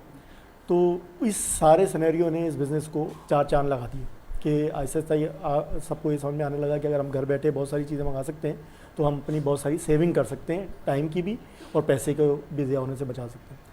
तो जब ये सारी चीज़ें खुल के सामने आई तो इससे एक और चीज़ ये सामने आई कि जब आप ख़रीदारी करने जाते हैं तो आपकी एक कैपेसिटी होती है कि आपने 2, 4, 6, 8 किलोमीटर की मार्केट तक सफ़र करना है और वहाँ से जाके आपने अपने लिए ख़रीदारी करनी है। लेकिन जब ये ई-कॉमर्स के बिज़नेस की तरफ लोग आए तो उन्होंने ये देखा कि ये तो पूरी दुनिया में ट्रांसपोर्ट की जा सकती है। बहुत सारी ऐसी अशिया हैं जो पाकिस्तान में मौजूद हैं लेकिन अमेरिका में नायाब हैं, या अमेरिका में मौजूद हैं तो पाकिस्तान में नायाब हैं। तो हर तरफ के जो बिजनेसमैन हैं उनको और जो नई नस्ल है उसको ये समझ में आया कि ऐसी चीज़ें जो यहाँ से नॉर्मली एक्सपोर्ट करना मुश्किल होता है वो ई-कॉमर्स के ज़रिए 1 या 2 यूनिट के तौर पे बेची जा सकती हैं। तो फिर यकीनी तौर पे जो कुरियर कंपनीज़ हैं उन्होंने भी अपने आप को डेवलप किया। पहले अगर कुरियर कंपनी कोई चीज़ अमेरिका तक पहुँचाने में 2-3 हफ़्ते लगा देती थी, ठीक है, तो वो जो है हफ्ते में पहुंचाने लग गए कि किसी भी अच्छे खासे दूर मुल्क तक भी जो है वो चीज़ों को 1 हफ्ते में पहुंचा देते हैं, डोर टू डोर। यानी वो किसी भी क्लाइंट तक भी पहुंचा देते हैं, उसका दरवाज़ा बजा के कि भैया आपका पार्सल आ गया। तो उससे यकीनी तौर पे ज़र मुबादला यकीनी तौर पे हम क्योंकि थर्ड वर्ल्ड कंट्री हैं तो हमारे पास तो बेचने के लिए बहुत कुछ है, लेकिन हम उसको आम हालात में बड़े मुल्कों की तरफ बेच नहीं सकते। जिनके पास सरमाया है वो ख़रीदने की सलाहियत रखते हैं। हम अगर कुछ चीज़ें डेवलप करके यहाँ से बेचने की कोशिश करें तो बहुत अच्छा सिनेरियो बन सकता है। इस वक्त भी इंटरनेशनली पाकिस्तान उस लेवल पे इंटरनेशनल सेलिंग नहीं कर पा रहा। उसकी कई वजूहत हैं, फिर वही गवर्नमेंट के या उस तरह के मसाइल आ जाएंगे कि इंटरनेट हमारा वो फैसिलिटी नहीं दे रहा बच्चों को कि वो अगर चाहें भी तो वो स्पीड नहीं है उनके पास, वो फैसिलिटीज़ नहीं है कि वो क्लाइंट से जो है वो इंटरेक्शन सारी दुनिया की तरह कर सके। अगर दूसरी दुनिया में इंटरनेट बहुत अच्छा है तो वो ज़्यादा अच्छा क्लाइंट से इंटरेक्शन करता है, जबकि हमारा बच्चे को जब ये आती है तो मुख्तलिफ़ मौक़ों पे उसको मुख्तलिफ़ रूल्स की वजह से जो है वो डिस्कनेक्शन का सामना करना पड़ता है। तो बहरहाल उस पर गवर्नमेंट काम कर रही है और करना भी चाहिए, क्योंकि इसके बगैर हमारे जैसे मुल्कों को जो है ना वो रास्ता नहीं मिलेगा। लेकिन ई-कॉमर्स सिर्फ यही नहीं है कि इंटरनेशनल की जाए, इंटरनेशनल भी एक रास्ता है यकीनी तौर पे, लेकिन लोकल मार्केट भी जो है वो बहुत एक्सपेंड हुई है इस कोविड के बाद ना। लोकल मार्केट में भी ई-कॉमर्स बिज़नेस जो है वो बहुत तेज़ी से आगे बढ़ा है। इस वक्त पाकिस्तान की जो ई-कॉमर्स मार्केट है वो लास्ट ईयर की जो है वो तकरीबन $7 बिलियन के करीब क्लोज़ हुई है, जो कि एक बहुत बड़ा बिज़नेस है। और तकरीबन 10-15% की गिरत सालाना इसमें नज़र आ रही है कि आगे भी आती रहेगी। तो हो सकता है ये जो साल चल रहा है ये भी 9 बिलियन तक पहुंच जाए, जो एक एक्सपेक्टेड है। डॉलर की बात हो रही है तो यकीनन पाकिस्तानी रुपये में तो बहुत ट्रिलियन के करीब बन जाएंगे। तो ये बच्चों के लिए अपॉर्चुनिटीज़ है कि अच्छी प्रोडक्ट तलाश करें, डेवलप करें। अगर तलाश नहीं कर सकते तो डेवलप कर सकते हैं। घर पे बैठे हुए बच्चे बहुत सारे कर भी रहे हैं, शायद आप लोगों ने देखा भी होगा। बच्चियों के लिए अपॉर्चुनिटी आ गई है कि जो स्कूल में पढ़ाती थी 3-4-5 घंटे के लिए और उनको वहाँ से कोई ख़ास अर्निंग नहीं होती थी, सिर्फ अलावा क्या वो अपने ज़ाती कुछ चीज़ें कर लें, लेकिन फैमिली रन करने जैसी अर्निंग वहाँ से तनख्वाह नहीं दी जा सकती थी। तो वो अब 4-5 घंटे में अपनी फैमिली के साथ मुख्तलिफ़ चीज़ें कर सकती हैं। कोई कुकिंग में कर सकता है, बिल्कुल यानी शहर के लेवल पे जिसको क्विक कॉमर्स कहते हैं, कि यानी घंटों में पहुंचाने वाली। असल में अब ड्राइव होती जा रही है ना, आज से कोई भी ज़रूरत महसूस हो रही है कि सिर्फ ई कॉमर्स नहीं बल्कि क्विक कॉमर्स का भी लफ्ज़ जो है ना वो अब इवॉल्व हुआ है। और उससे मुराद ये है कि चंद घंटों के अंदर डिलीवर किया जाने वाला आइटम। यानी अब बहुत सारी कंपनियाँ ऐसी हैं कि जो आइटम लेके हर शहर में रख लेती हैं और ऑन जब डिमांड आती है तो वो 1 से 2 घंटे में दरवाज़ा बजा के जो है वो दे देती हैं। उसमें खाना भी एक इसी तरह की किस्म है। तो वहाँ पर वो ख़वातीन जो मैं एक ऐसी खातून को जानता हूँ कि जिन्होंने सिर्फ अपने शाम के खाने में मतलब कुछ एडिशन करके और वो 4-5-6 क्लाइंट को भिजवा देती हैं, जिसकी वजह से उनकी अपनी फैमिली का खाना भी शाम में थोड़ा सा अच्छा डेकोरेटेड हो जाता है कि वो ज़्यादा अच्छे अंदाज से उस पर एक्सपेंस कर पाती हैं। और उनका सिर्फ पर्पज़ ये होता है कि मैंने खाना तो शाम में बनाना ही है, लेकिन मैं सिर्फ उस खाने को फ्री ऑफ कॉस्ट कर लूँ। एक तो थोड़ा सा लग्जरी भी हो जाता है, बेहतर हो जाता है, और वो सिर्फ उसके मतलब वो सेविंग भी इतनी रखती हैं, तो जो मंगा रहे होते हैं उनको भी इतना मतलब कॉस्टली नहीं पड़ता, क्योंकि वो सिर्फ उन्होंने अगर 4 आदमी को भेजा है तो एक 5वें आदमी का जो है ना सिर्फ उसमें से निकाला है। तो ये बड़ा अच्छा मतलब मुख्तलिफ ऑप्शन है। बाकी ये कि बिज़नेस ये बहुत बड़ा बिज़नेस है, बहुत बड़ा बिज़नेस बन सकता है, बन रहा है, क्योंकि वजह ये कि आप देखें एक दुकान जो है ना उस पर किसी क्लाइंट की जो एक्सेस है वो एक लिमिटेड होती है। अगर एक दुकान किसी एक ख़ास एरिया में खुली है तो मैक्सिमम भी अगर वो थोड़ी सा बड़ा मार्केट है तो 2-3 किलोमीटर से लोग आ जाएंगे, छोटी मार्केट है तो 1-8 किलोमीटर से लोग आ जाएंगे, और महल्ले की है तो 2-4 गलियों से आ जाएंगे। तो यानी एक्सेस का एक बड़ा इशू होता है कि आप हर दुकान पे क्लाइंट किस तरह से बहुत सारे आए। तो ई कॉमर्स मार्केट एक ऐसी मार्केट है, मैं बच्चों को कहूँगा कि इसकी तरफ ज़रूर आएँ, क्योंकि ये एक ऐसी दुकान है जो आप हर आदमी के घर में खोल देते हैं जाके। बिल्कुल जी। अब ये मैं यहाँ पे जो है ना वो एक बात ऐड करूँगा सर कि आपने भी इंटरनेशनल मार्केट की बात की, तो ड्रॉप शिपिंग में हमें जो है ना बहुत ज़्यादा इशूज़ आते हैं इंटरनेशनल मार्केट में ख़ास तौर पर। उसका रीज़न ये होता है कि पाकिस्तानियों का वैसे ही एक बड़ा मयार ख़राब है इंटरनेशनल मार्केट के अंदर ना, तो जो अंग्रेज़ है ना वो हम पे भरोसा वैसे ही नहीं कर पा रहे होते। तो मैं जितने ज़्यादा इन ड्रॉप शिपर्स को जानता हूँ या जो इस वक्त ई कॉमर्स की फील्ड में है, वो अवॉइड करते हैं इंटरनेशनल मार्केट पर जाने से, वो कोशिश करते हैं लोकल ई कॉमर्स कर लें, ठीक है। तो क्या आपने कोई ऐसी चीज़ भी इस पर की है कि लोग का रुझान बढ़े? क्योंकि देखें असल में तो मज़ा तब है जब हम इंटरनेशनल मार्केट में कूदें और वहाँ से अर्निंग करवाएं ना नौजवानों को, तो वो ज़्यादा उनको बेनिफिट होगा। तो इस पर क्या काम करें? लेकिन ड्रॉप शिपिंग का एक जो सिनेरियो है ना वो जनरली हम तो मना ही करते, और उसकी वजह यह है कि ड्रॉप शिपिंग जो है ना वो आप ये कर रहे होते हैं कि आप अमेरिका में किसी क्लाइंट को बेचना चाह रहे हैं और वहीं बैठे हुए किसी आपने होलसेलर से रब्ता किया और रब्ता करके उससे कोई भी चीज़ सेलेक्ट कर ली और वो आपने वहाँ पर प्रमोट करके और क्लाइंट से ऑर्डर लिया और उस बेचने वाले को, उस होलसेलर को ऑर्डर दे दिया, उसने आपके बिहाफ पे वो पहुँचा दिया। अब ये देखें, आपने ना तो अपने फ़िज़िकल एक क्लाइंट के साथ जो आपकी इंटेंशंस हैं वो किसी हद तक जुगाड़ी हैं या क्या कहना चाहिए कि मतलब आप ऑलरेडी जिस वक्त काम शुरू कर रहे हैं उस वक्त ही आपको पता है कि आपको वो प्रोडक्ट आपने कभी महसूस फील किया ही नहीं जो आप अपने क्लाइंट को देना चाहते हैं। जब वो आप अपने क्लाइंट को वो प्रोडक्ट देना चाहते हैं और आपको ये पता ही नहीं है कि वो प्रोडक्ट कौन सी है, सिर्फ आपने तस्वीर में होलसेलर से देखी है और एक और तस्वीर में जो है वो आगे क्लाइंट तक पहुंचा दिए और होलसेलर ने भेजी है, मे बी वो उस क्वालिटी के न भेजे, मे बी उसके अंदर कोई डिफेक्टिव पीस हो, तब भी वो सोचे कि यार चलो कोई बात नहीं, क्लाइंट तो इसका है, रिकॉर्ड तो इसका ख़राब हो रहा है। तो इसलिए ड्रॉप शिपिंग में बाज़ औक़ात प्रॉब्लम आती हैं और कंपनीज़ इसको जो है ना वो मतलब बहुत सख्ती से फॉलोअप देती हैं और अच्छा ही करती हैं। अब ड्रॉप शिपिंग के बाद जो दूसरा मतलब तरीक़ाकार है वो यही है कि अपनी प्रोडक्ट बेचना।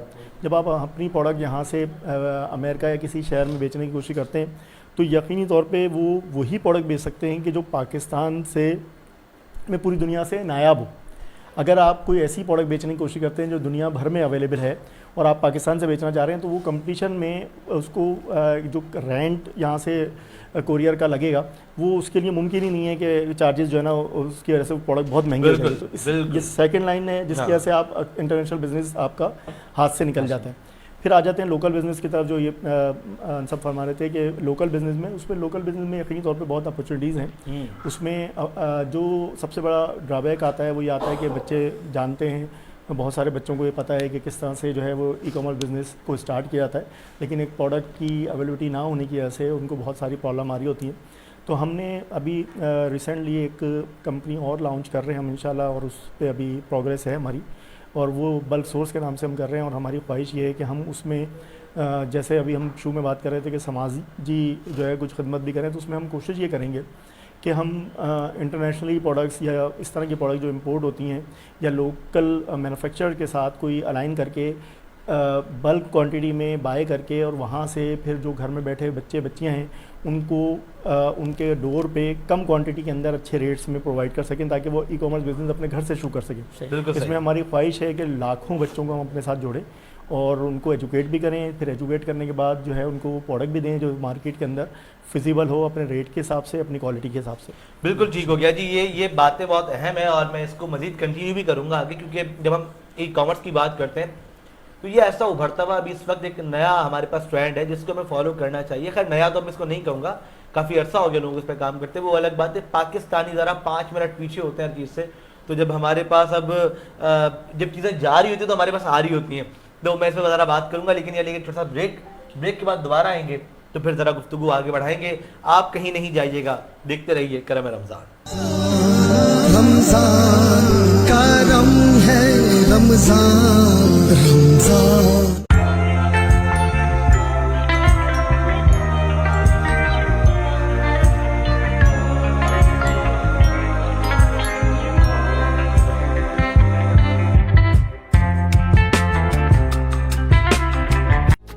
हमारी और हमारे बच्चों की बेहतर नशोनुमा के लिए प्रोटीन इंतहाई जरूरी है।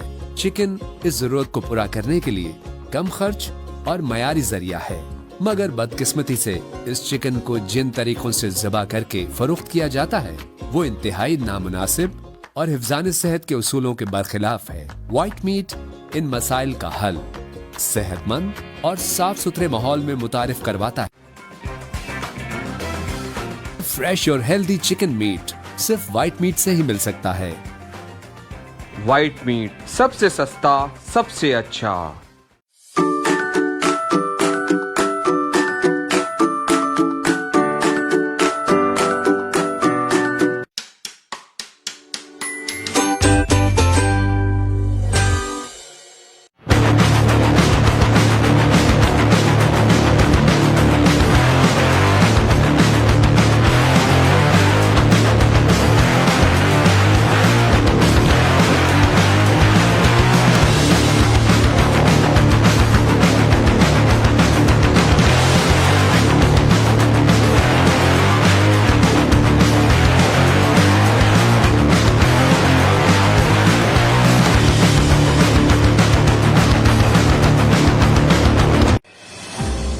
जैसे सिंधु किनारे उभरे उजाले की पहली किरण, जैसे बरसों बाद नजर आए सब आरजुओं का मिलन।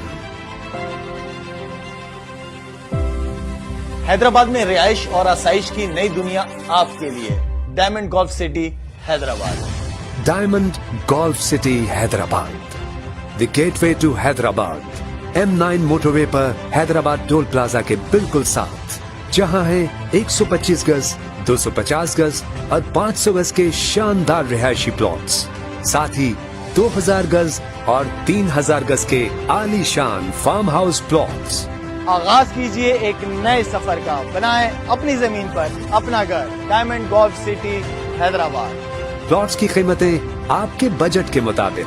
बहुत आसान बुकिंग, माहाना किस्तों का आगाज 10,000 रुपए से, 5 साल की बेहद आसान किस्तों में अदायगी। डायमंड गोल्फ सिटी हैदराबाद, खुली फिजा में जिंदगी की तमाम मॉडर्न सहूलतों से आरास्ता। महफूज गेटेड कम्युनिटी, शानदार golf course, Shahid Afridi cricket academy, आला तरीन टाउन प्लानिंग, 200 फुट चौड़ी मेन बुलेवार्ड, मसाजिद, सरसब्ज पार्क्स, तालीमी इदारे, कमर्शियल मराकज, 24 घंटे भरपूर सिक्योरिटी। कदम रखिए इस नई दुनिया में। आपका घर, आपकी जमीन, जहां मुस्तकबिल बेहद हसीन। रमजान करम है रमजान रमजान। रमजान करम है रमजान रमजान।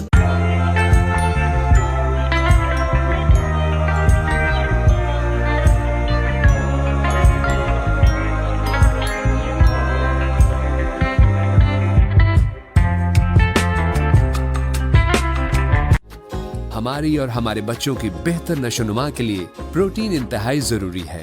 चिकन इस जरूरत को पूरा करने के लिए कम खर्च और मयारी जरिया है, मगर बदकिस्मती से इस चिकन को जिन तरीकों से ज़बा करके फरोख्त किया जाता है वो इंतहाई नामुनासिब और हिफ्ज़ान सेहत के उसूलों के बरखिलाफ है। व्हाइट मीट इन मसाइल का हल सेहतमंद और साफ सुथरे माहौल में मुतारिफ करवाता है। फ्रेश और हेल्दी चिकन मीट सिर्फ व्हाइट मीट से ही मिल सकता है।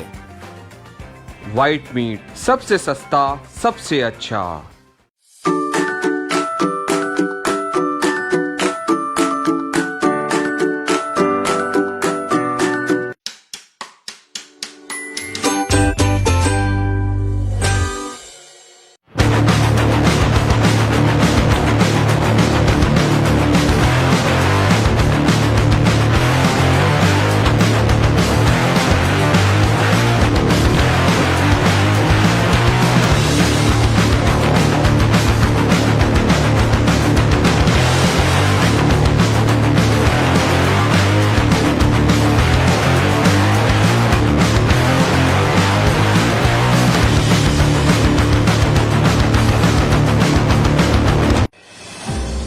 जैसे सिंधु किनारे उभरे उजाले की पहली किरण, जैसे बरसों बाद नजर आए सब आरजुओं का मिलन। हैदराबाद में रिहाइश और आसाइश की नई दुनिया आपके लिए।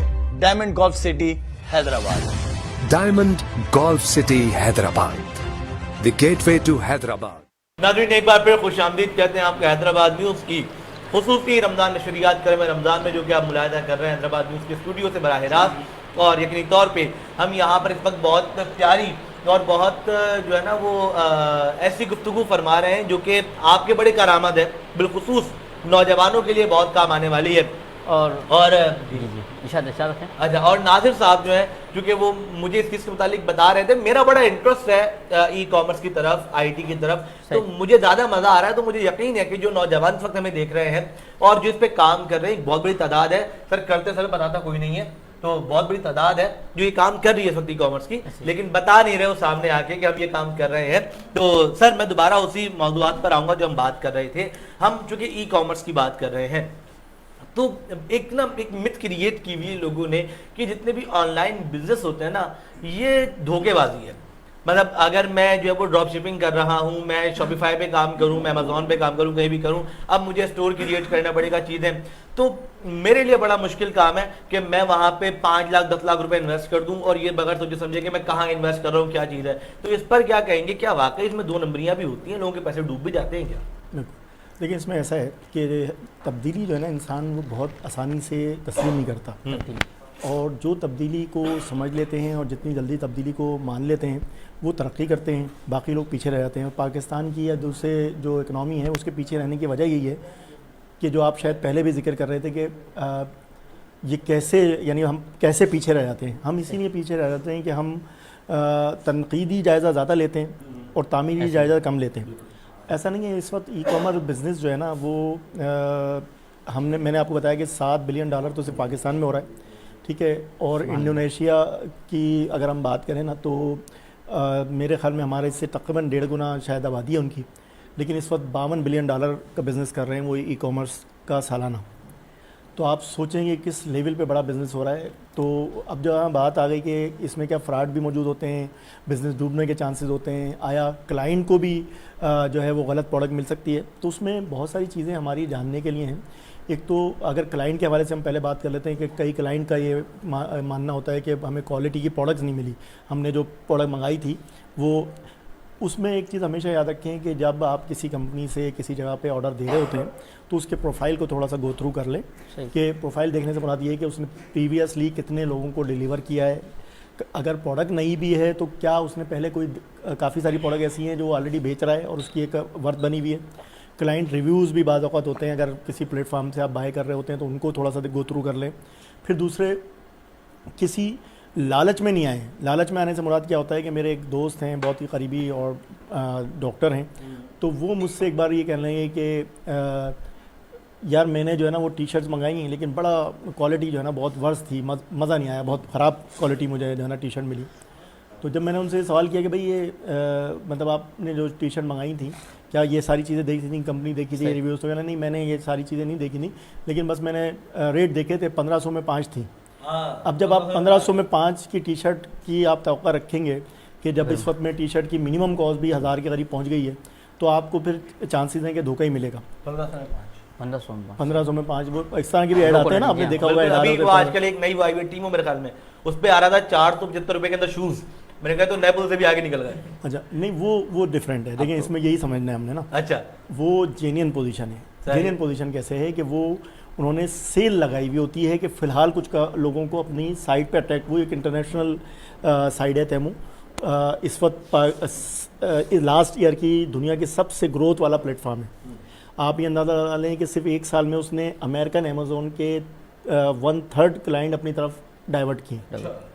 तो अब उसमें हो ही रहा होता है कि कंपनी क्या कर रही होती है कि मिसाल के तौर पे अब मैंने एक नया शूज़ लॉन्च करना है और आपकी तरफ आपको ऑनलाइन अट्रैक्शन देनी है। मैं भले तस्वीर भी बना रहा हूँ सब कुछ, लेकिन मेरी ख्वाहिश ये है कि आप बाय कर लें किसी तरीके से और उसके लिए रिव्यू दे दें।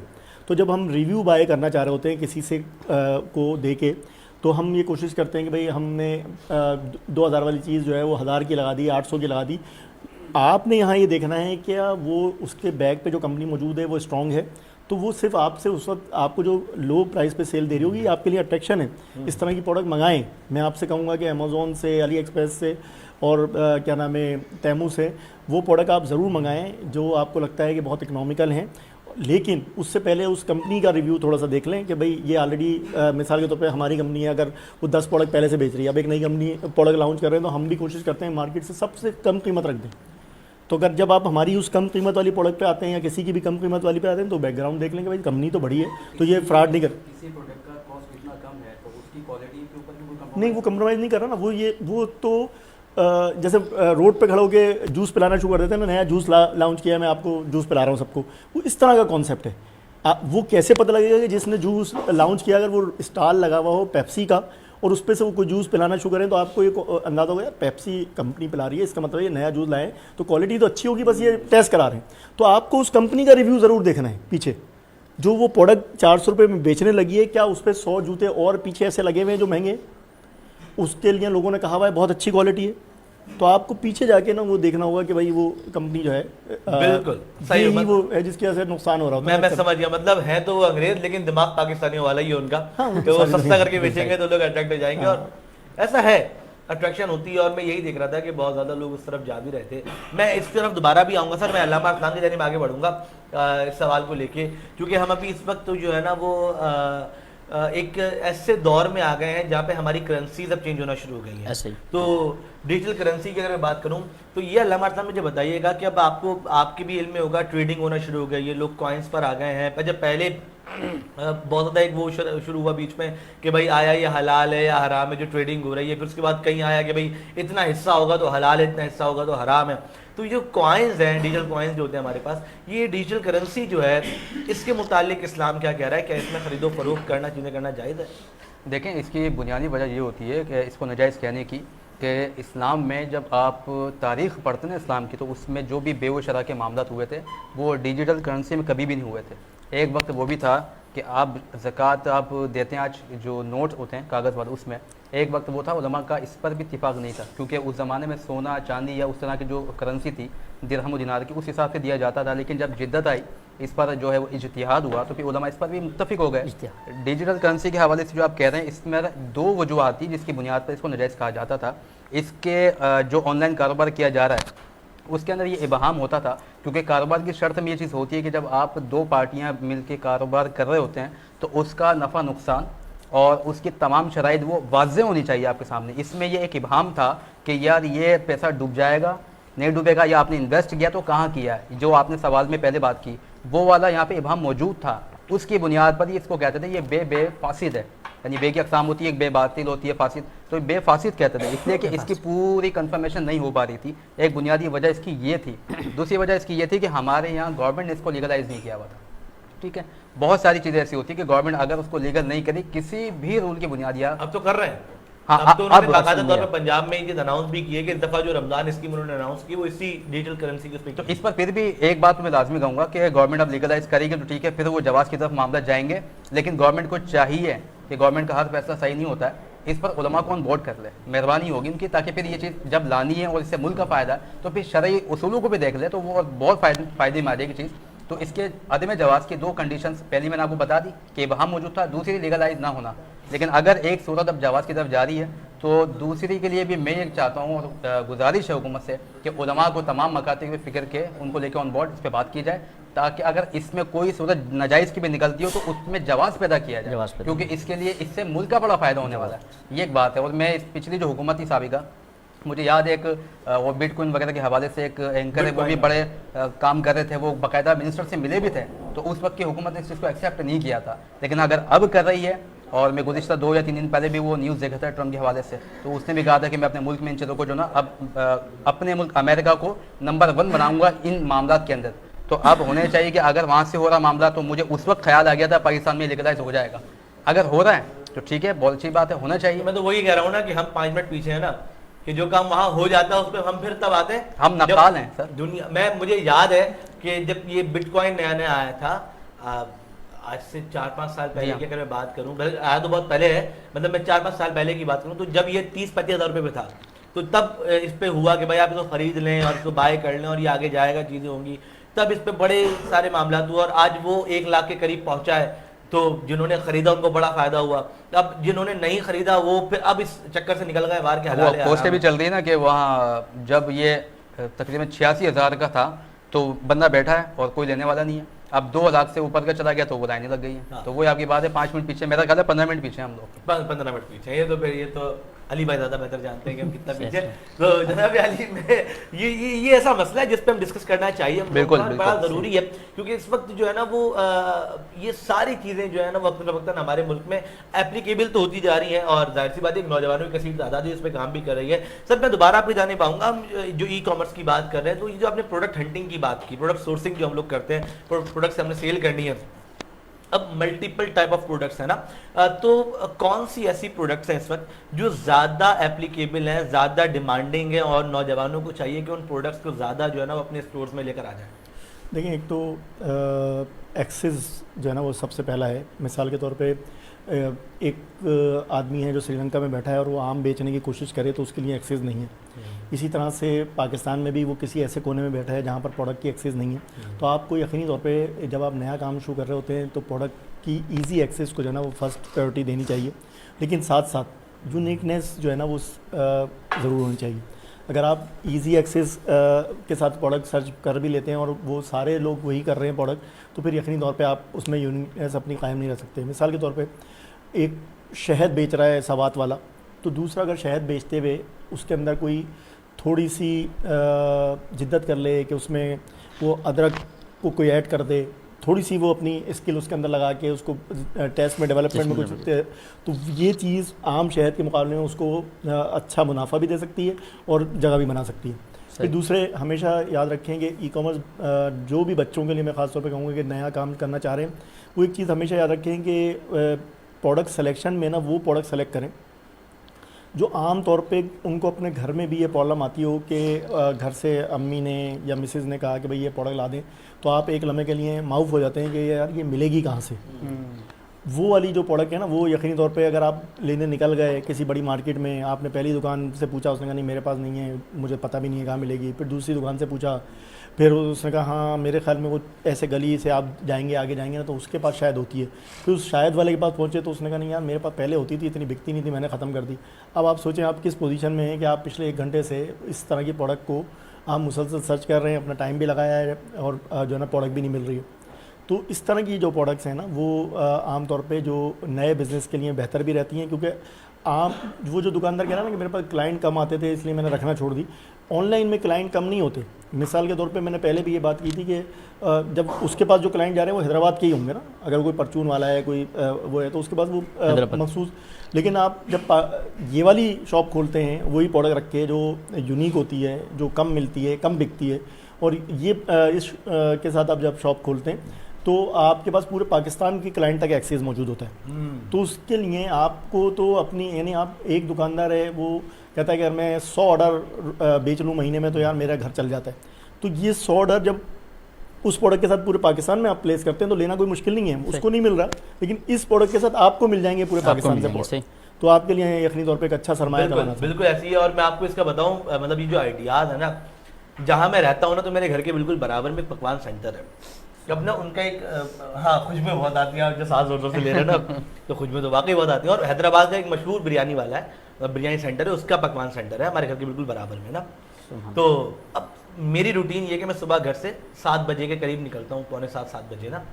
तो आप यकीन करें बाद नमाज फजर उनके ना वो मतलब चूल्हा जलने की और वो खटपट और बर्तन, तो मैं ये सोच रहा, मैंने कहा यार ये सुबह 6:30 बजे बिरयानी बनाना शुरू कर देते हैं, इतनी सुबह दुकानें भी नहीं खुलती, कौन लेता होगा इतनी सुबह बिरयानी बनाने में? मैक्सिमम 1 घंटा लगेगा, 1 घंटे बाद तो बिरयानी तैयार है। तो 6:30 बजे अगर वो चूल्हा जला रहा 7:30 बजे बिरयानी तैयार हो जाएगी, अब बिकेगी कहाँ? तो बड़े दिन तो ये कश्मकश रही। फिर मैं एक दिन गया, मैंने कहा यार ये आप सुबह सुबह ये जो पकवान आपका खुल जाता है और आप बिरयानी बनाते हैं, आपकी दुकान कितने बजे खुलती है? कहता है 11 बजे खुलती है। तो 11 बजे आपकी दुकान खुलती है, आप सुबह बिरयानी बना रहे हैं, क्या चक्कर है? कहता है बिरयानी नहीं बनाते भाई इधर। फिर कहते हैं बिरयानी बनती है सामने वाले घर में, मतलब उनका एक और पकवान सेंटर है वहाँ। अच्छा फिर क्या करते हैं? हम तली हुई प्याज बनाते हैं। अब ये तली हुई प्याज है, हैदराबाद के लोग बड़े अच्छे से जानते हो तली हुई प्याज को, जो बिरयानी को डाल के बड़े मजे से खाते हैं। वो क्या करते हैं? वो तली हुई प्याज को पैकेट्स बनाते हैं और वो शॉप से डिस्ट्रीब्यूट करते हैं। अब ये देखें, ये जो फ्राइड अनियन है ना, अब इसका एक रिवाज ही आ गया कि अब भाई बाजार से मंगा लो, कौन घर में तलेगा।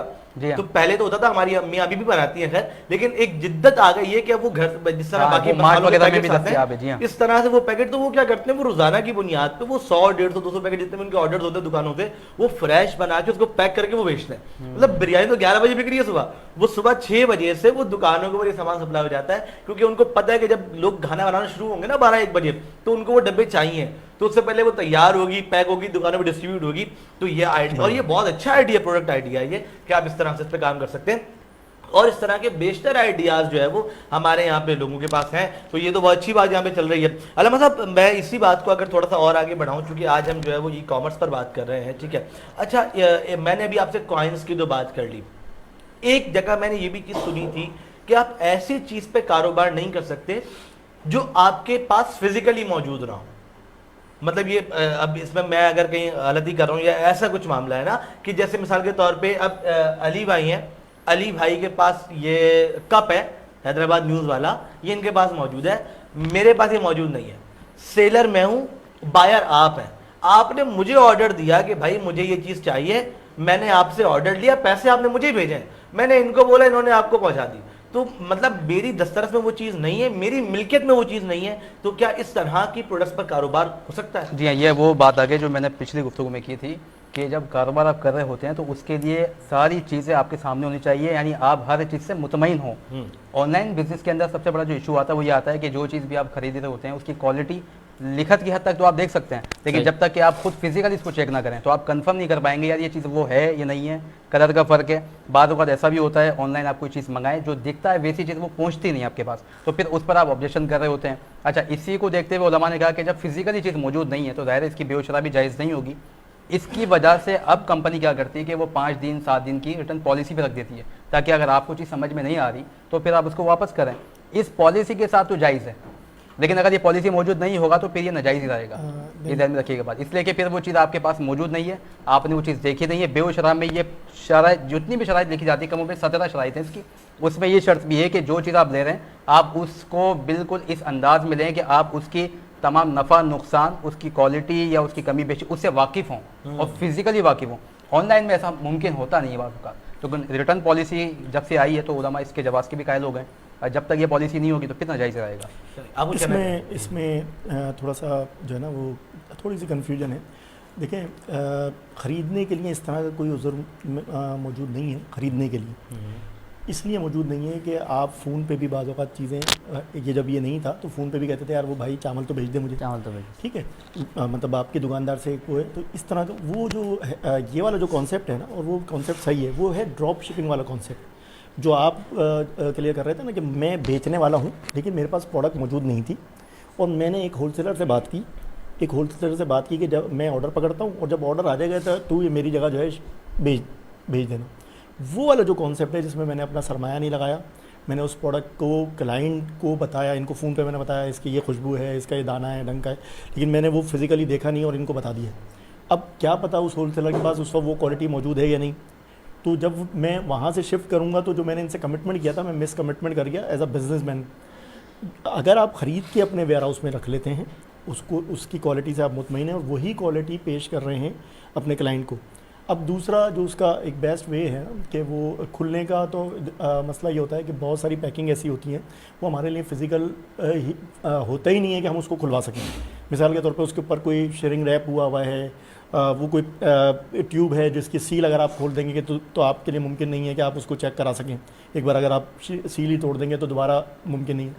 तो लेकिन हम यानी इसको मजहबी रूह के अलावा हम ये कर रहे हैं, या हमारे जो दोस्त काम कर रहे हैं कॉमर्स वाले वो ये कर रहे हैं कि ठीक है, अगर आप को क्लाइंट को समझ में नहीं आ रही तो हम बहुत कॉन्शियस होते हैं अपने क्लाइंट के रिव्यू से मुताल्लिक़। वो क्यों होते हैं उसको भी एक छोटा सा ये मौजू निकल ही आया तो मैं बताना चाहूँगा। मिसाल के तौर पे एक दुकानदार है, उसके पास से कोई चीज़ आप घर लेके आए और घर ला के लगा कि आपको क्या यार ये तो अंदर से टूटी हुई है, इसने देखो ऐसे दे दी मुझे, और जब आप वापस गए तो उसने लेने से इनकार कर दिया कि नहीं ये तो आप तोड़ के ले आए, और आपकी बहुत सारी उससे शदीद गुफ्तगू हुई जिसके अंदर उसने भी आपको शिद्दत से कहा, आपने भी उसको शिद्दत से कहा, आधे घंटे चली, फ़ैसला जो भी आया और वो मामला ख़त्म हो गया।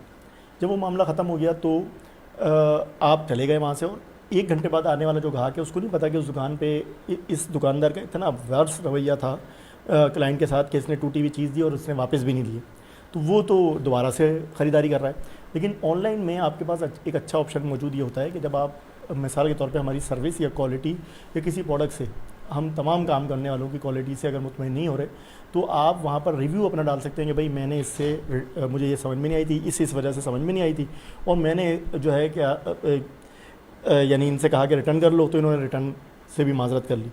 अब ये जो रिव्यू है ना, ये हम हटा नहीं सकते, ख़ासतौर पे जो प्लेटफॉर्म हैं उनके अंदर तो बिल्कुल भी नहीं हटा सकते। तो ये ऐसा है कि दुकान के बराबर में एक बोर्ड लगाओ और उसके ऊपर हर आदमी लिख के जा रहा हो मेरी लड़ाई हुई आधे घंटे की, मेरी ये हुआ, डंका हुआ, फलाना हुआ, तो वो बोर्ड अगर लगा हुआ तो उस दुकान का तो आते ही देखेगा यार ये तो सबसे लड़ता फिर रहा है, ये तो हर आदमी इसको गालियाँ, पीछे 1 घंटे पहले इसने गालियाँ दी हैं किसी ने खुदा नाश्ता। तो मैं बार बार इसीलिए कह रहा हूँ कि आप क्लाइंट के तौर पे भी उस कंपनी का रिव्यू करते हुए, उस कंपनी को देखते हुए आपके लिए ये बेहतरीन तरीका है कि आप उसके रिव्यूज़ देखें, कितनी पुरानी कंपनी है, कब से काम कर रही है। और हमारे लिए तो माथे पे लिखा हुआ है कि भाई इस आदमी ने अच्छा रवैया नहीं किया। अच्छा, पाकिस्तान में माशरा हमारा ऐसा है कि हमारा क्लाइंट भी इस तरह का है कि वो जो है ना हमारे साथ ज़्यादती कर रहा होता है। मिसाल के तौर पे हम बाज़ औक़ात हमने रिटर्न आते हुए पत्थर भी वसूल किए, ठीक है, रिटर्न आते हुए और बहुत सारी चीज़ें भी वसूल की, तो दोनों तरफ से है, यानी सिर्फ ऐसा नहीं है कि बिजनेसमैन वो कर रहा है। बिजनेसमैन अगर करेगा तो उसका लंबा चलेगा नहीं। हम अगर 4-5 साल से चला पा रहे हैं तो इसलिए चला पा रहे हैं कि हम क्वालिटी अच्छी दे रहे हैं और क्लाइंट हमसे मुतमईन है। इसी तरह से क्लाइंट अगर ये रवैया करता रहेगा तो यकीनी तौर पे जो नया बिजनेसमैन है उसको बड़ा नुकसान होता है। बहुत ही पत्थर तक डले हुए हमने देखे हैं कि पत्थर डले हुए वापस आ गया। अभी हालिया दिनों में हम मतलब कुछ इस्तेमाल हुई हुई चीज़ें भेज देते हैं वज़न पूरा करने के लिए और लपेट के वापस भेज देते हैं, तो दोनों तरफ से ये तो खैर चलता है। मैं एक बिल्कुल वजाहत कर दूँ, इसमें 2 चीज़ें होंगी। जैसे कि मैंने आपको पूरी गुफ्तगू में बार बार एक लफ्ज़ रिपीट किया कि जहाँ इबहाम आता है, इबहाम का मतलब है कि चीज़ें वाज़ेह नहीं है आपके पास। अब ये जो कंपनी की पॉलिसी है कि वो रिव्यू दिया हुआ उसको आपको देखें जाके, ये कंपनी की एक पॉलिसी होती है, लेकिन ये आप देखते हैं या तो लेने से पहले, ठीक है, या लेने के बाद। आप जिस चीज़ को फिज़िकली खुद लेना चाहते हैं उसके अंदर अभी क्या कंप्लेन आ सकती है या वो चीज़ बिल्कुल ऑथेंटिक वैसी ही होगी, ये तब पता चलेगा जब चीज़ आपके हाथ में होगी। अभी तक ये चीज़ इबहाम में ही है। पहली बात तो ये हो गई। हाँ, बाद का जैसा होता है कि एक दुकानदार है, वो चीज़ें लोगों को सेल कर रहा है तो वो कंपनी से बड़े स्टॉक पे मंगवाता है, ऑनलाइन ऑर्डर करता है, तो वो एक क्या कहते हैं उर्फ़ आम है कि उनकी आपस में लेन देन चलती रहती है। कोई भी चीज़ उसकी पसंद के मुताबिक नहीं है, जो बताया गया वो फ़ौरन बेचता है, वो वापस चेंज होकर आ जाती है। लेकिन जो आम क्लाइंट होता है वो रोज़ाना की बुनियाद पे ना इतना ऑर्डर मंगवाता है, ना रोज़ाना कुछ मंगवाता है, वो 1 या 2 चीज़ मंगवाएगा महीने में, साल में। तो जब तक वो फिर इस तरह के धोखाधड़ी के मामला होंगे, चीज़ उसकी पसंद के मुताबिक नहीं है या वो चीज़ नहीं आई या प्राइस का इशू आ गया, फिर बाद में टैक्स लग के आया था, लिखा उसमें नहीं होता है, ये इबामा जब आते हैं तब वो नाजायज़ होती है। इसलिए बेओशरा के अंदर लाजिम है कि चीज़ें वाज़ेह हों बिल्कुल। तो ये दोनों अगर दुकानदार कर रहा है ऐसे उसके लिए जायज़ है क्योंकि उसका उर्फ़ आम है, वो लेन देन चलता है। आम क्लाइंट के लिए जायज़ नहीं होगा जब तक कि चीज़ें वाज़ेह ना हो। चलिए जी, बिल्कुल ठीक हो गया। तो ये दोनों तरफ से आपने मसाइल को समझ भी लिया है, मेरे ख्याल में आपको भी समझ में आ गई होगी। हम बड़े कलाम की जानिब जनाब मोहतरम मोहम्मद जुनैद अशरफी साहब कलाम पेश फरमाएं, 3 अशार। जबी में वाह वाह वाह वाह, हो संगे दे तुम्हारा या रसूल अल्लाह, जबी में हो संगे दे तुम्हारा या रसूल अल्लाह, यही है एक जीने का सहारा या रसूल अल्लाह, जब भी मेरी वो संगे दे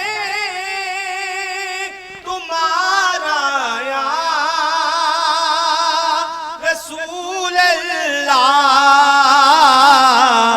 यही है एक जीने का सहारा या रसूल अल्लाह, यही है एक जीने का सहारा या रसूल अल्लाह,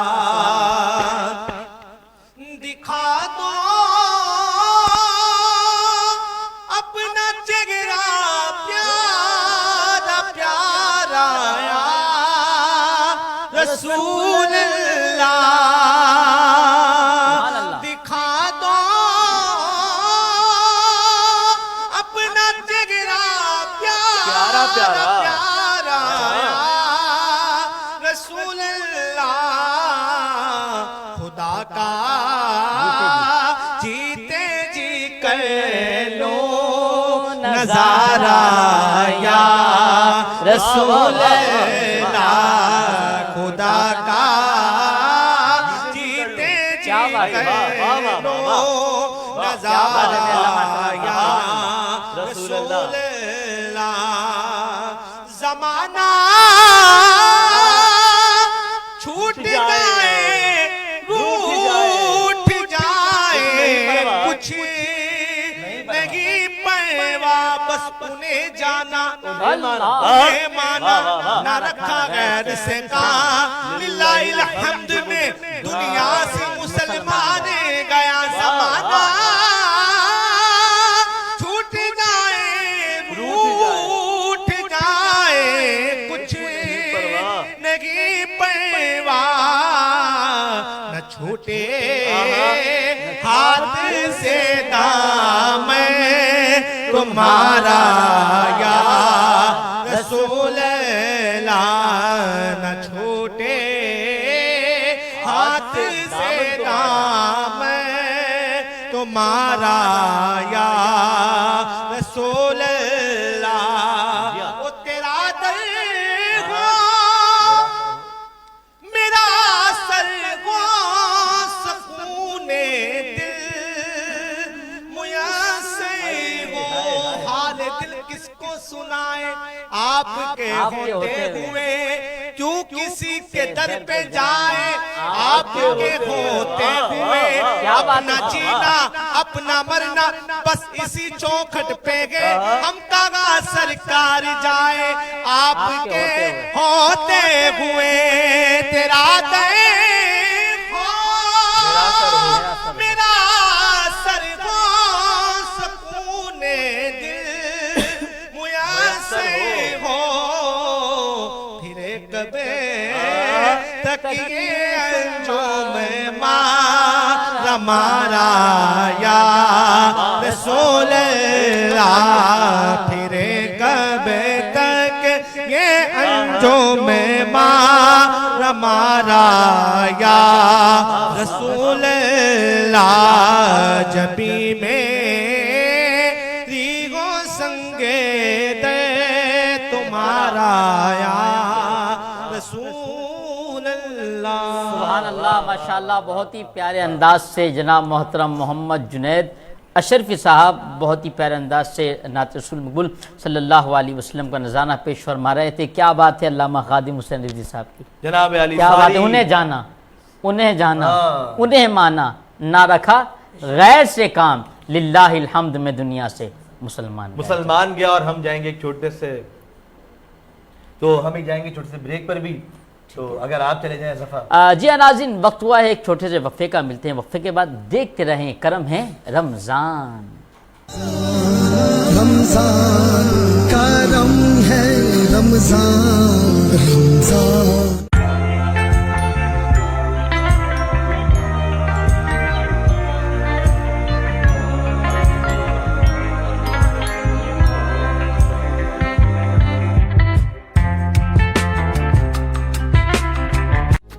हमारी और हमारे बच्चों की बेहतर नशोनुमा के लिए प्रोटीन इंतहाई जरूरी है।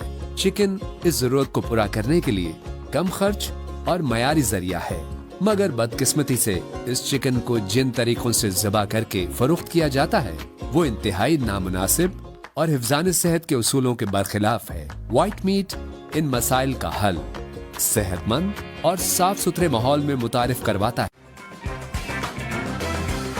फ्रेश और हेल्दी चिकन मीट सिर्फ व्हाइट मीट से ही मिल सकता है। व्हाइट मीट सबसे सस्ता सबसे अच्छा।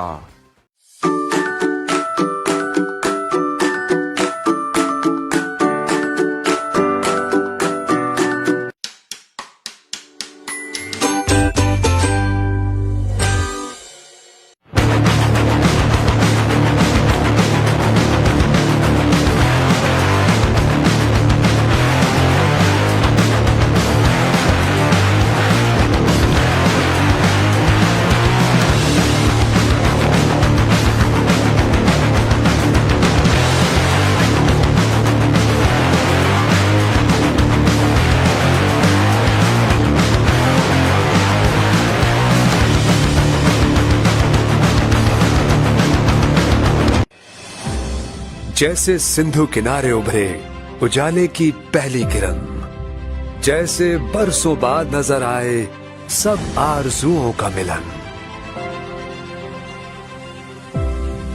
हैदराबाद में रिहाइश और आसाइश की नई दुनिया आपके लिए। Diamond golf city Hyderabad. Diamond golf city Hyderabad, the gateway to Hyderabad. M9 motorway पर हैदराबाद टोल प्लाजा के बिल्कुल साथ, जहां है 125 गज, 250 गज और 500 गज के शानदार रिहायशी प्लॉट्स, साथ ही 2000 गज और 3000 गज के आलीशान फार्म हाउस प्लॉट्स। आगाज कीजिए एक नए सफर का, बनाएं अपनी जमीन पर अपना घर। Diamond golf city Hyderabad. Plots की कीमतें आपके बजट के मुताबिक, बहुत आसान बुकिंग, माहाना किस्तों का आगाज 10,000 रुपए से, 5 साल की बेहद आसान किस्तों में अदायगी। डायमंड गोल्फ सिटी हैदराबाद, खुली फिजा में जिंदगी की तमाम मॉडर्न सहूलतों से आरास्ता, महफूज गेटेड कम्युनिटी, शानदार golf course, Shahid Afridi cricket academy, आला तरीन टाउन प्लानिंग, 200 फुट चौड़ी मेन बुलेवार्ड, मसाजिद, सरसब्ज पार्क्स, तालीमी इदारे, कमर्शियल मराकज, 24 घंटे भरपूर सिक्योरिटी। कदम रखिए इस नई दुनिया में। आपका घर, आपकी जमीन, जहां मुस्तकबिल बेहद हसीन। रमजान का रंग है रमजान, रमजान। नाज़रीन, एक बार फिर खुशामदीद कहते हैं आपको हैदराबाद न्यूज़ की खुसूसी रमज़ान नशरियात। करम है रमज़ान में और एक समासा बदा हुआ है। आज माशाल्लाह शब जुमा भी है। माह रमज़ान का पहला जुमातुल मुबारक कल इंशाअल्लाह अज़ीज़ हम लोग अदा करेंगे। और शायर लिखता है कि सारी सदियों पे जो भारी है वो लम्हा मिलता, सारी सदियों पे जो भारी है वो लम्हा मिलता, काश सरकारे दो आलम का जमाना मिलता। आपको देखता मक्के से मैं हिजरत करते, आपको देखता मक्के से मैं हिजरत करते, आपका नक्शे कदम आपका रास्ता मिलता। आपको देखता ताइफ में दुआएं देते, आपको देखता ताइफ में दुआएं देते, यूं मेरे सब्रो तहम्मुल को सलीका मिलता। आपके कदमों के पीछे, आपके पीछे खड़े होके नमाजें पढ़ता। हासिल कलाम शेर है ये, इरशाद। आपके पीछे खड़े होके नमाजें पढ़ता, आपके कदमों के पीछे मुझे सजदा मिलता, और आपकी तरह बिठाता मैं उन्हें शानों पर, राह में आपका जब कोई नवासा मिलता, सारी सदियों पे जो भारी है वो लम्हा मिलता। तो नाज़रीन किराम, आज की जो शब है यकीनी तौर पे वैसे ही माह रमज़ान में जो हमारी इबादात हैं उनमें इजाफा हो जाता है और नेकियों में तो 70 गुना इजाफा हो जाता है।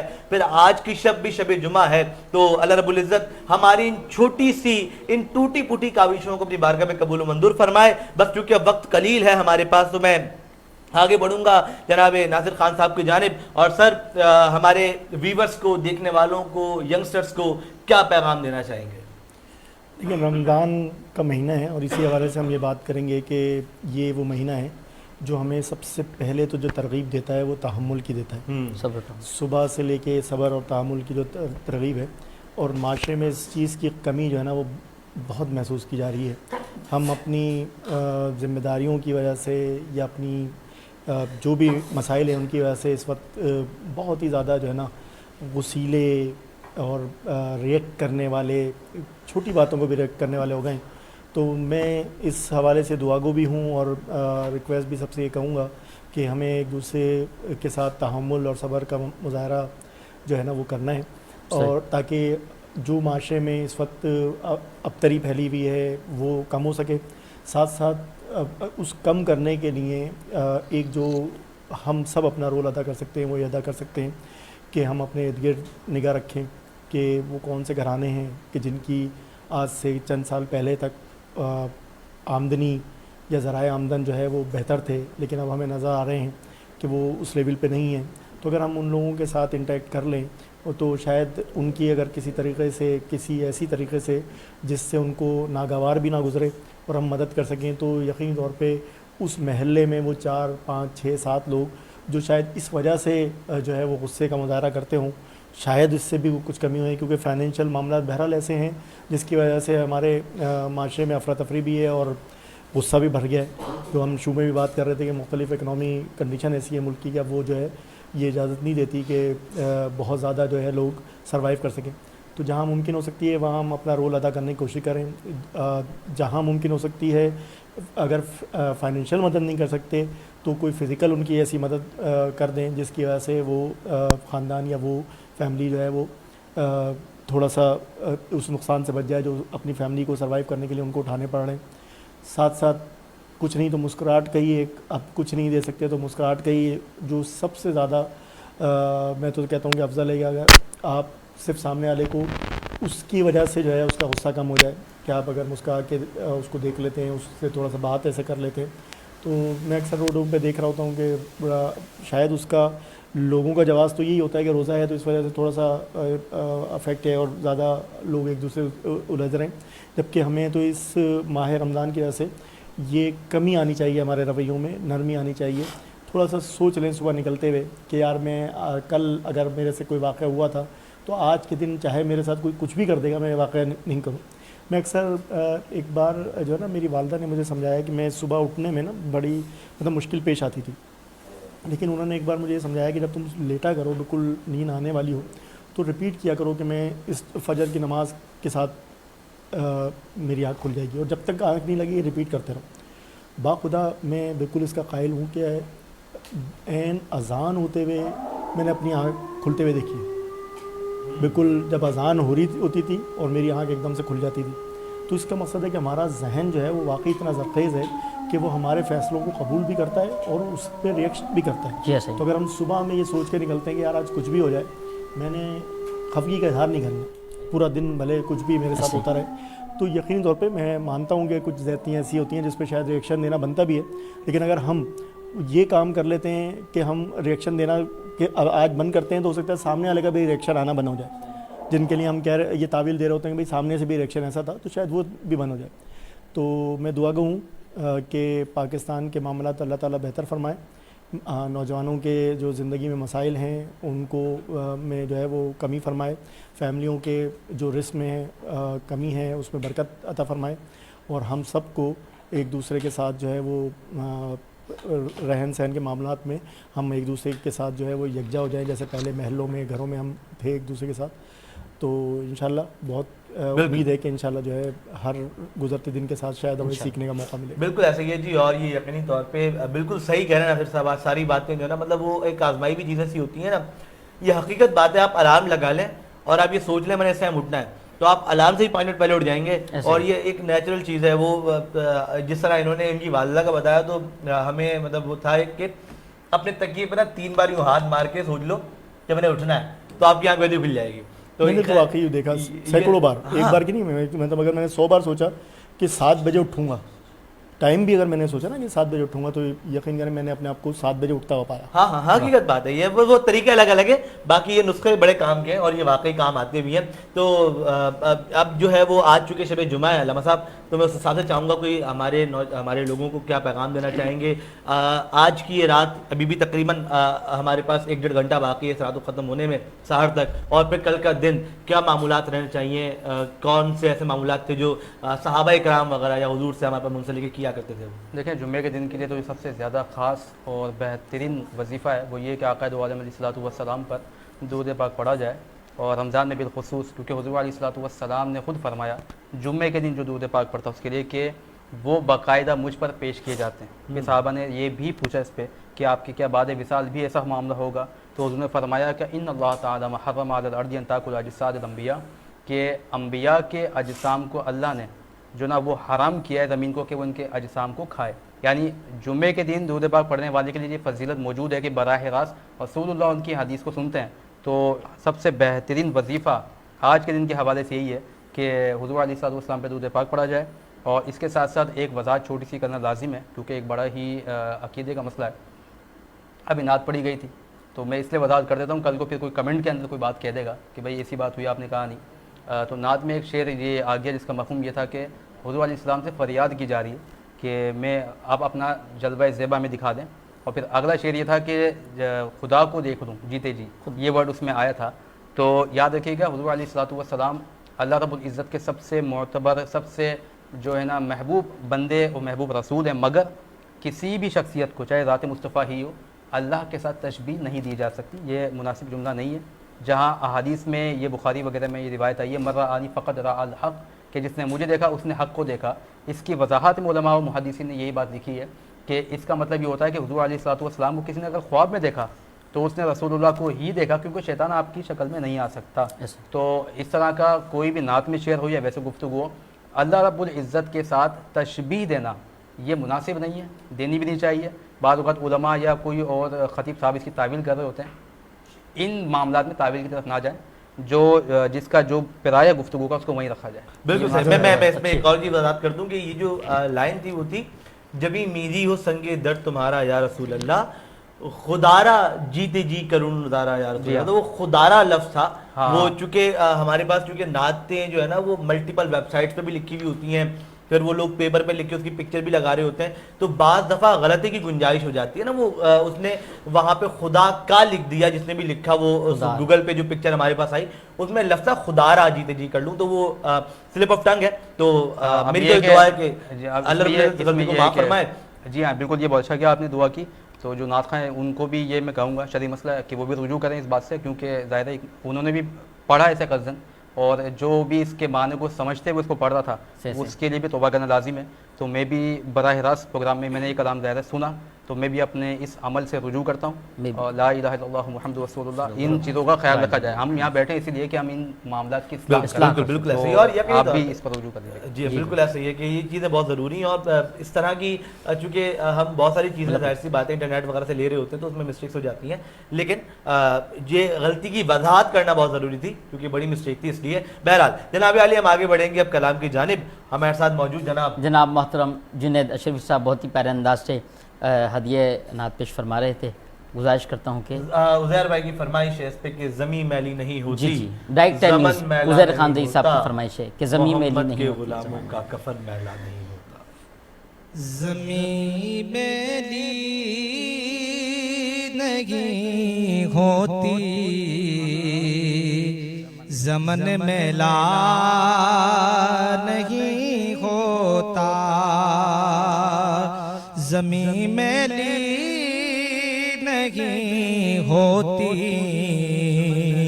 ज़मन मैला नहीं होता। मोहम्मद के गुलामों का कफन मैला नहीं होता, ज़मीं मैली नहीं होती, ज़मन मैला नहीं होता। मोहम्मद के गुलामों का कफन मैला नहीं होता, और मोहब्बत कमेली वाले से वो जज्बा है सुनो लोगों, मोहब्बत कमेली वाले से वो जज्बा है सुनो लोगों, ये जिस मन में समा जाए वो मन मैला नहीं होता, वो जिस मन में समा जाए वो मन मैला नहीं होता। नबी के पाक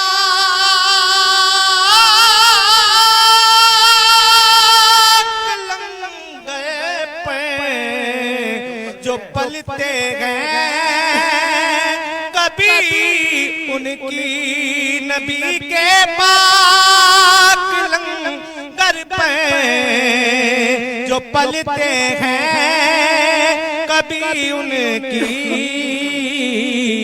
जुबां मैली नहीं होते सुखन मेला क्या बात है भाई। नहीं होता जमीन मेली नहीं होते जमन मेला नहीं होता। और जो नामे मुस्तफा चूमे नहीं दुखती कभी आंखें, जो नामे मुस्तफा चूमे नहीं दुखती कभी आंखें, और पहन ले प्यार जो होने का वो मन मैला। भाई ऐसे नहीं, जितने लोग सेट पे बैठे हैं ऑन कैमरा और बैक कैमरा सब मिलके कहते हैं कि मोहम्मद के गुलामों का कफन मैला नहीं होता। बोलो मोहम्मद के गुलामों का कफन मैला नहीं होता। लेते सहर शबनम की कतरे, गुलों को चूम लेते हैं सहर नम शबे नमी कतरे।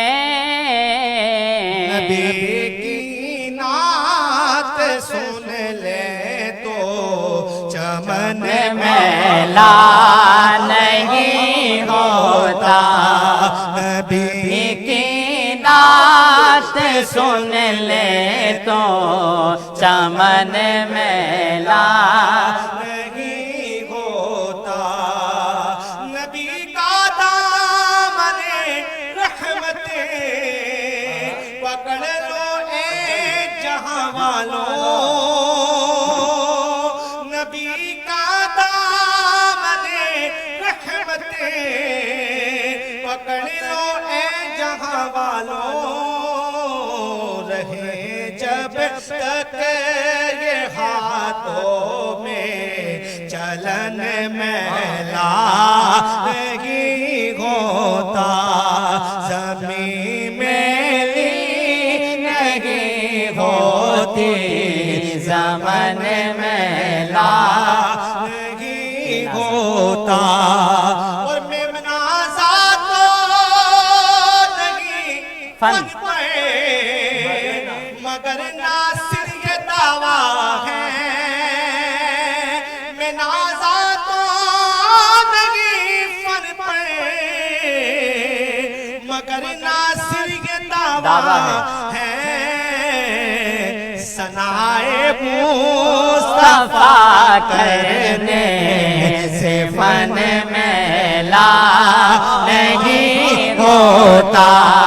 सनाए मुस्तफा करने से मन मैला नहीं होता। बोलो मोहम्मद के गुलामों का कफन मैला नहीं होता। सुभान अल्लाह। आखिर में तो आपने माशाल्लाह जो लहर लगाई है मलक यूसुफ साहब की याद आ गई। अल्लाह ताला उनको सलामत रखे। जी जनाब माशाल्लाह जुनैद अशरफी साहब बहुत ही प्यारे अंदाज से हदिया अकीदत पेश फरमाए। आपका भी शुक्रिया, ऑन कैमरा जो बैठे हैं उनका शुक्रिया, जो बैक कैमरा बैठे हैं बड़ा लुत्फ लेके इस कलाम को सुना, साथ दिया। और जो घरों में बैठे हैं जो समात कर रहे हैं, सुन रहे हैं, देख रहे हैं, अल्लाह करीम सबको आबाद और शाद रखे। जी आमीन आमीन आमीन। तो नाज़रीन किराम आपने ये आज की नशरियात मुलाहिज़ा की और यकीनी तौर पे आज शब जुमा है, कल के दिन और आज की शब हम अपनी दुआओं में याद रखें। हैदराबाद न्यूज़ को, हैदराबाद न्यूज़ की पूरी टीम को अपनी दुआओं में याद रखें। मैं शुक्रिया अदा करूंगा जनाब नासिर साहब आपका, आप तशरीफ लाने वक्त दिया। जनाब अल्लामा अरसलान साहब आपका, सना खान हज़रात हमारे दरमियान मौजूद थे, जनाब आपका शुक्रिया, आपका बेहद शुक्रिया कि आप आते हैं, मुस्कुराते हैं, थोड़ा सा खिलखिलाते हैं तो साइड पे एक बाहर से आ जाती है। आपको तो पता है मैं तो खामोशी बैठता हूँ, ऑन कैमरा ऑफ कैमरा भी। आप खामोशी के पैसे ले रहे हैं असल में। लेकिन फिर आप कहेंगे पैसे नहीं देता। लेकिन खैर जनाब अली मैं शुक्रिया अदा करूंगा अपने स्पॉन्सर्स का, जिनमें हमारे पास है Riwaj cooking oil and banaspati, Al Madina flour mills, glamour paints, Haji Mahfooz Chirmal house, white meat chicken, Lasifa brand, diamond golf city, unique motorcycle, Ajwa cooking oil and banaspati, Meezab marketing, Tarang washing powder, Tabs Cambridge school, superstar motorcycle, Al Zuhaib आटा चक्की, Shaheen Hanif caters, Mahmood decoration, Kech event management, Al Safa group of colleges, उसके अलावा athlete arena, rank हाइल और सुमैर सिंह शेख साहब का बहुत शुक्रिया कि वो इस नशरियात का हिस्सा बने हुए हैं। और ये क्या लाया? मैं लेकर आया हूँ अजवा कुकिंग ऑयल की जानिब से गिफ्ट हैम्पर, जो जाएंगे मेहमानों को। अच्छा, मतलब आप इसके बाद गेम शो भी करना शुरू? जी जी इंशाल्लाह अनकरीब हो जाएगा, आप रूहानी तौर पे देखिएगा। अल्लाह अजबा कुकिंग ऑयल का बहुत शुक्रिया, जिन्होंने बहुत प्यारे प्यारे से गिफ्ट हैम्पर हमारे मेहमानों के लिए दिए। अल्लाह करीम आपको आबाद और शाद रखे। दुआए मग़फ़िरत करेंगे हाजी अब्दुल करीम घंगरा मरूम साहब के लिए, और दुआए खैर बरकत भी हम करेंगे नूर मोहम्मद घंगरा भाई के लिए भी और ज़ुबैर घंगरा साहब के लिए भी। ठीक जी जनाब, मैं ये जो तोहफा जी दे दूं हमारे मेहमानों जी जी को। ज़रूर नासिर साहब, ये नासिर साहब आपके लिए बहुत शुक्रिया। अजबा कुकिंग ऑयल एंड बनास्पति, क्योंकि अजबा है यूनिक। जनाबे अल्लामा असलाम साहब आपके लिए आपका बहुत शुक्रिया। अच्छा ये भी हम दे दें। अच्छा नहीं मेरे साथ मेरे अल्लामा असलाम और सना खान को आप ये वहाँ तक पहुँचा दें तो आपका बेहद शुक्रिया। तो नाज़रीन ये अजबा कुकिंग ऑयल की तरफ से था। इसी के साथ आपका बेहद शुक्रिया। अपने मेज़बान यूसुफ कुरैशी मोहम्मद अली नशबंदी को दीजिए इजाज़त। मुलाकात होगी आपसे कल इंशाअल्लाह। अल्लाह हाफ़िज़। जनाब अल्लाहुम्मा सल्लि अला सय्यिदिना व मौलाना मुहम्मदिन मादिनिल जूदि वल करम व आलिहि व सहबिहि व बारिक व सल्लिम या रब्बल आलमीन या अकरमल अकरमीन। हमारी इस ट्रांसमिशन को अपनी बारगाह में कबूल मकबूल फरमा। जिन अहबाब ने ताउन किया उनके ताउन को कबूल फरमा। मौला करीम जिन लोगों ने कोशिशें काविशें की, मौला करीम उनकी कोशिशें काविशें भी कबूल फरमा।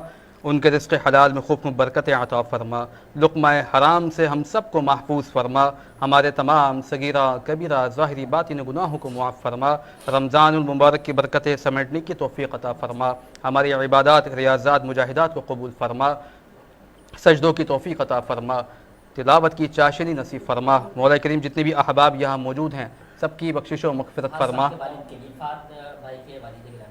या रब्बल आलमीन फ़हद भाई के वालिद की बख्शिश व मग़फ़िरत फरमा। सलमान भाई के वालिद की बख्शिश व मग़फ़िरत फरमा। उज़ैर भाई के वालिद की बख्शिश व मग़फ़िरत फरमा। ज़ुहैब लतीफ़ नियाज़ी के वालिदैन की बख्शिश व मग़फ़िरत फरमा। जितने अहबाब यहाँ मौजूद हैं मौला, जिनके अज़ीज़ व अक़रबा मुसलमान दुनिया से चले गए, सबकी बख्शिश व मग़फ़िरत फरमा। मौला करीम पाकिस्तान पे अपना खुसूसी रहम व करम नाज़िल फरमा। फ़लस्तीन के मुसलमानों पे अपना खुसूसी रहम व करम नाज़िल फरमा। आलम इस्लाम का बोल बाला फरमा। दुश्मनान इस्लाम का मुँह काला फरमा।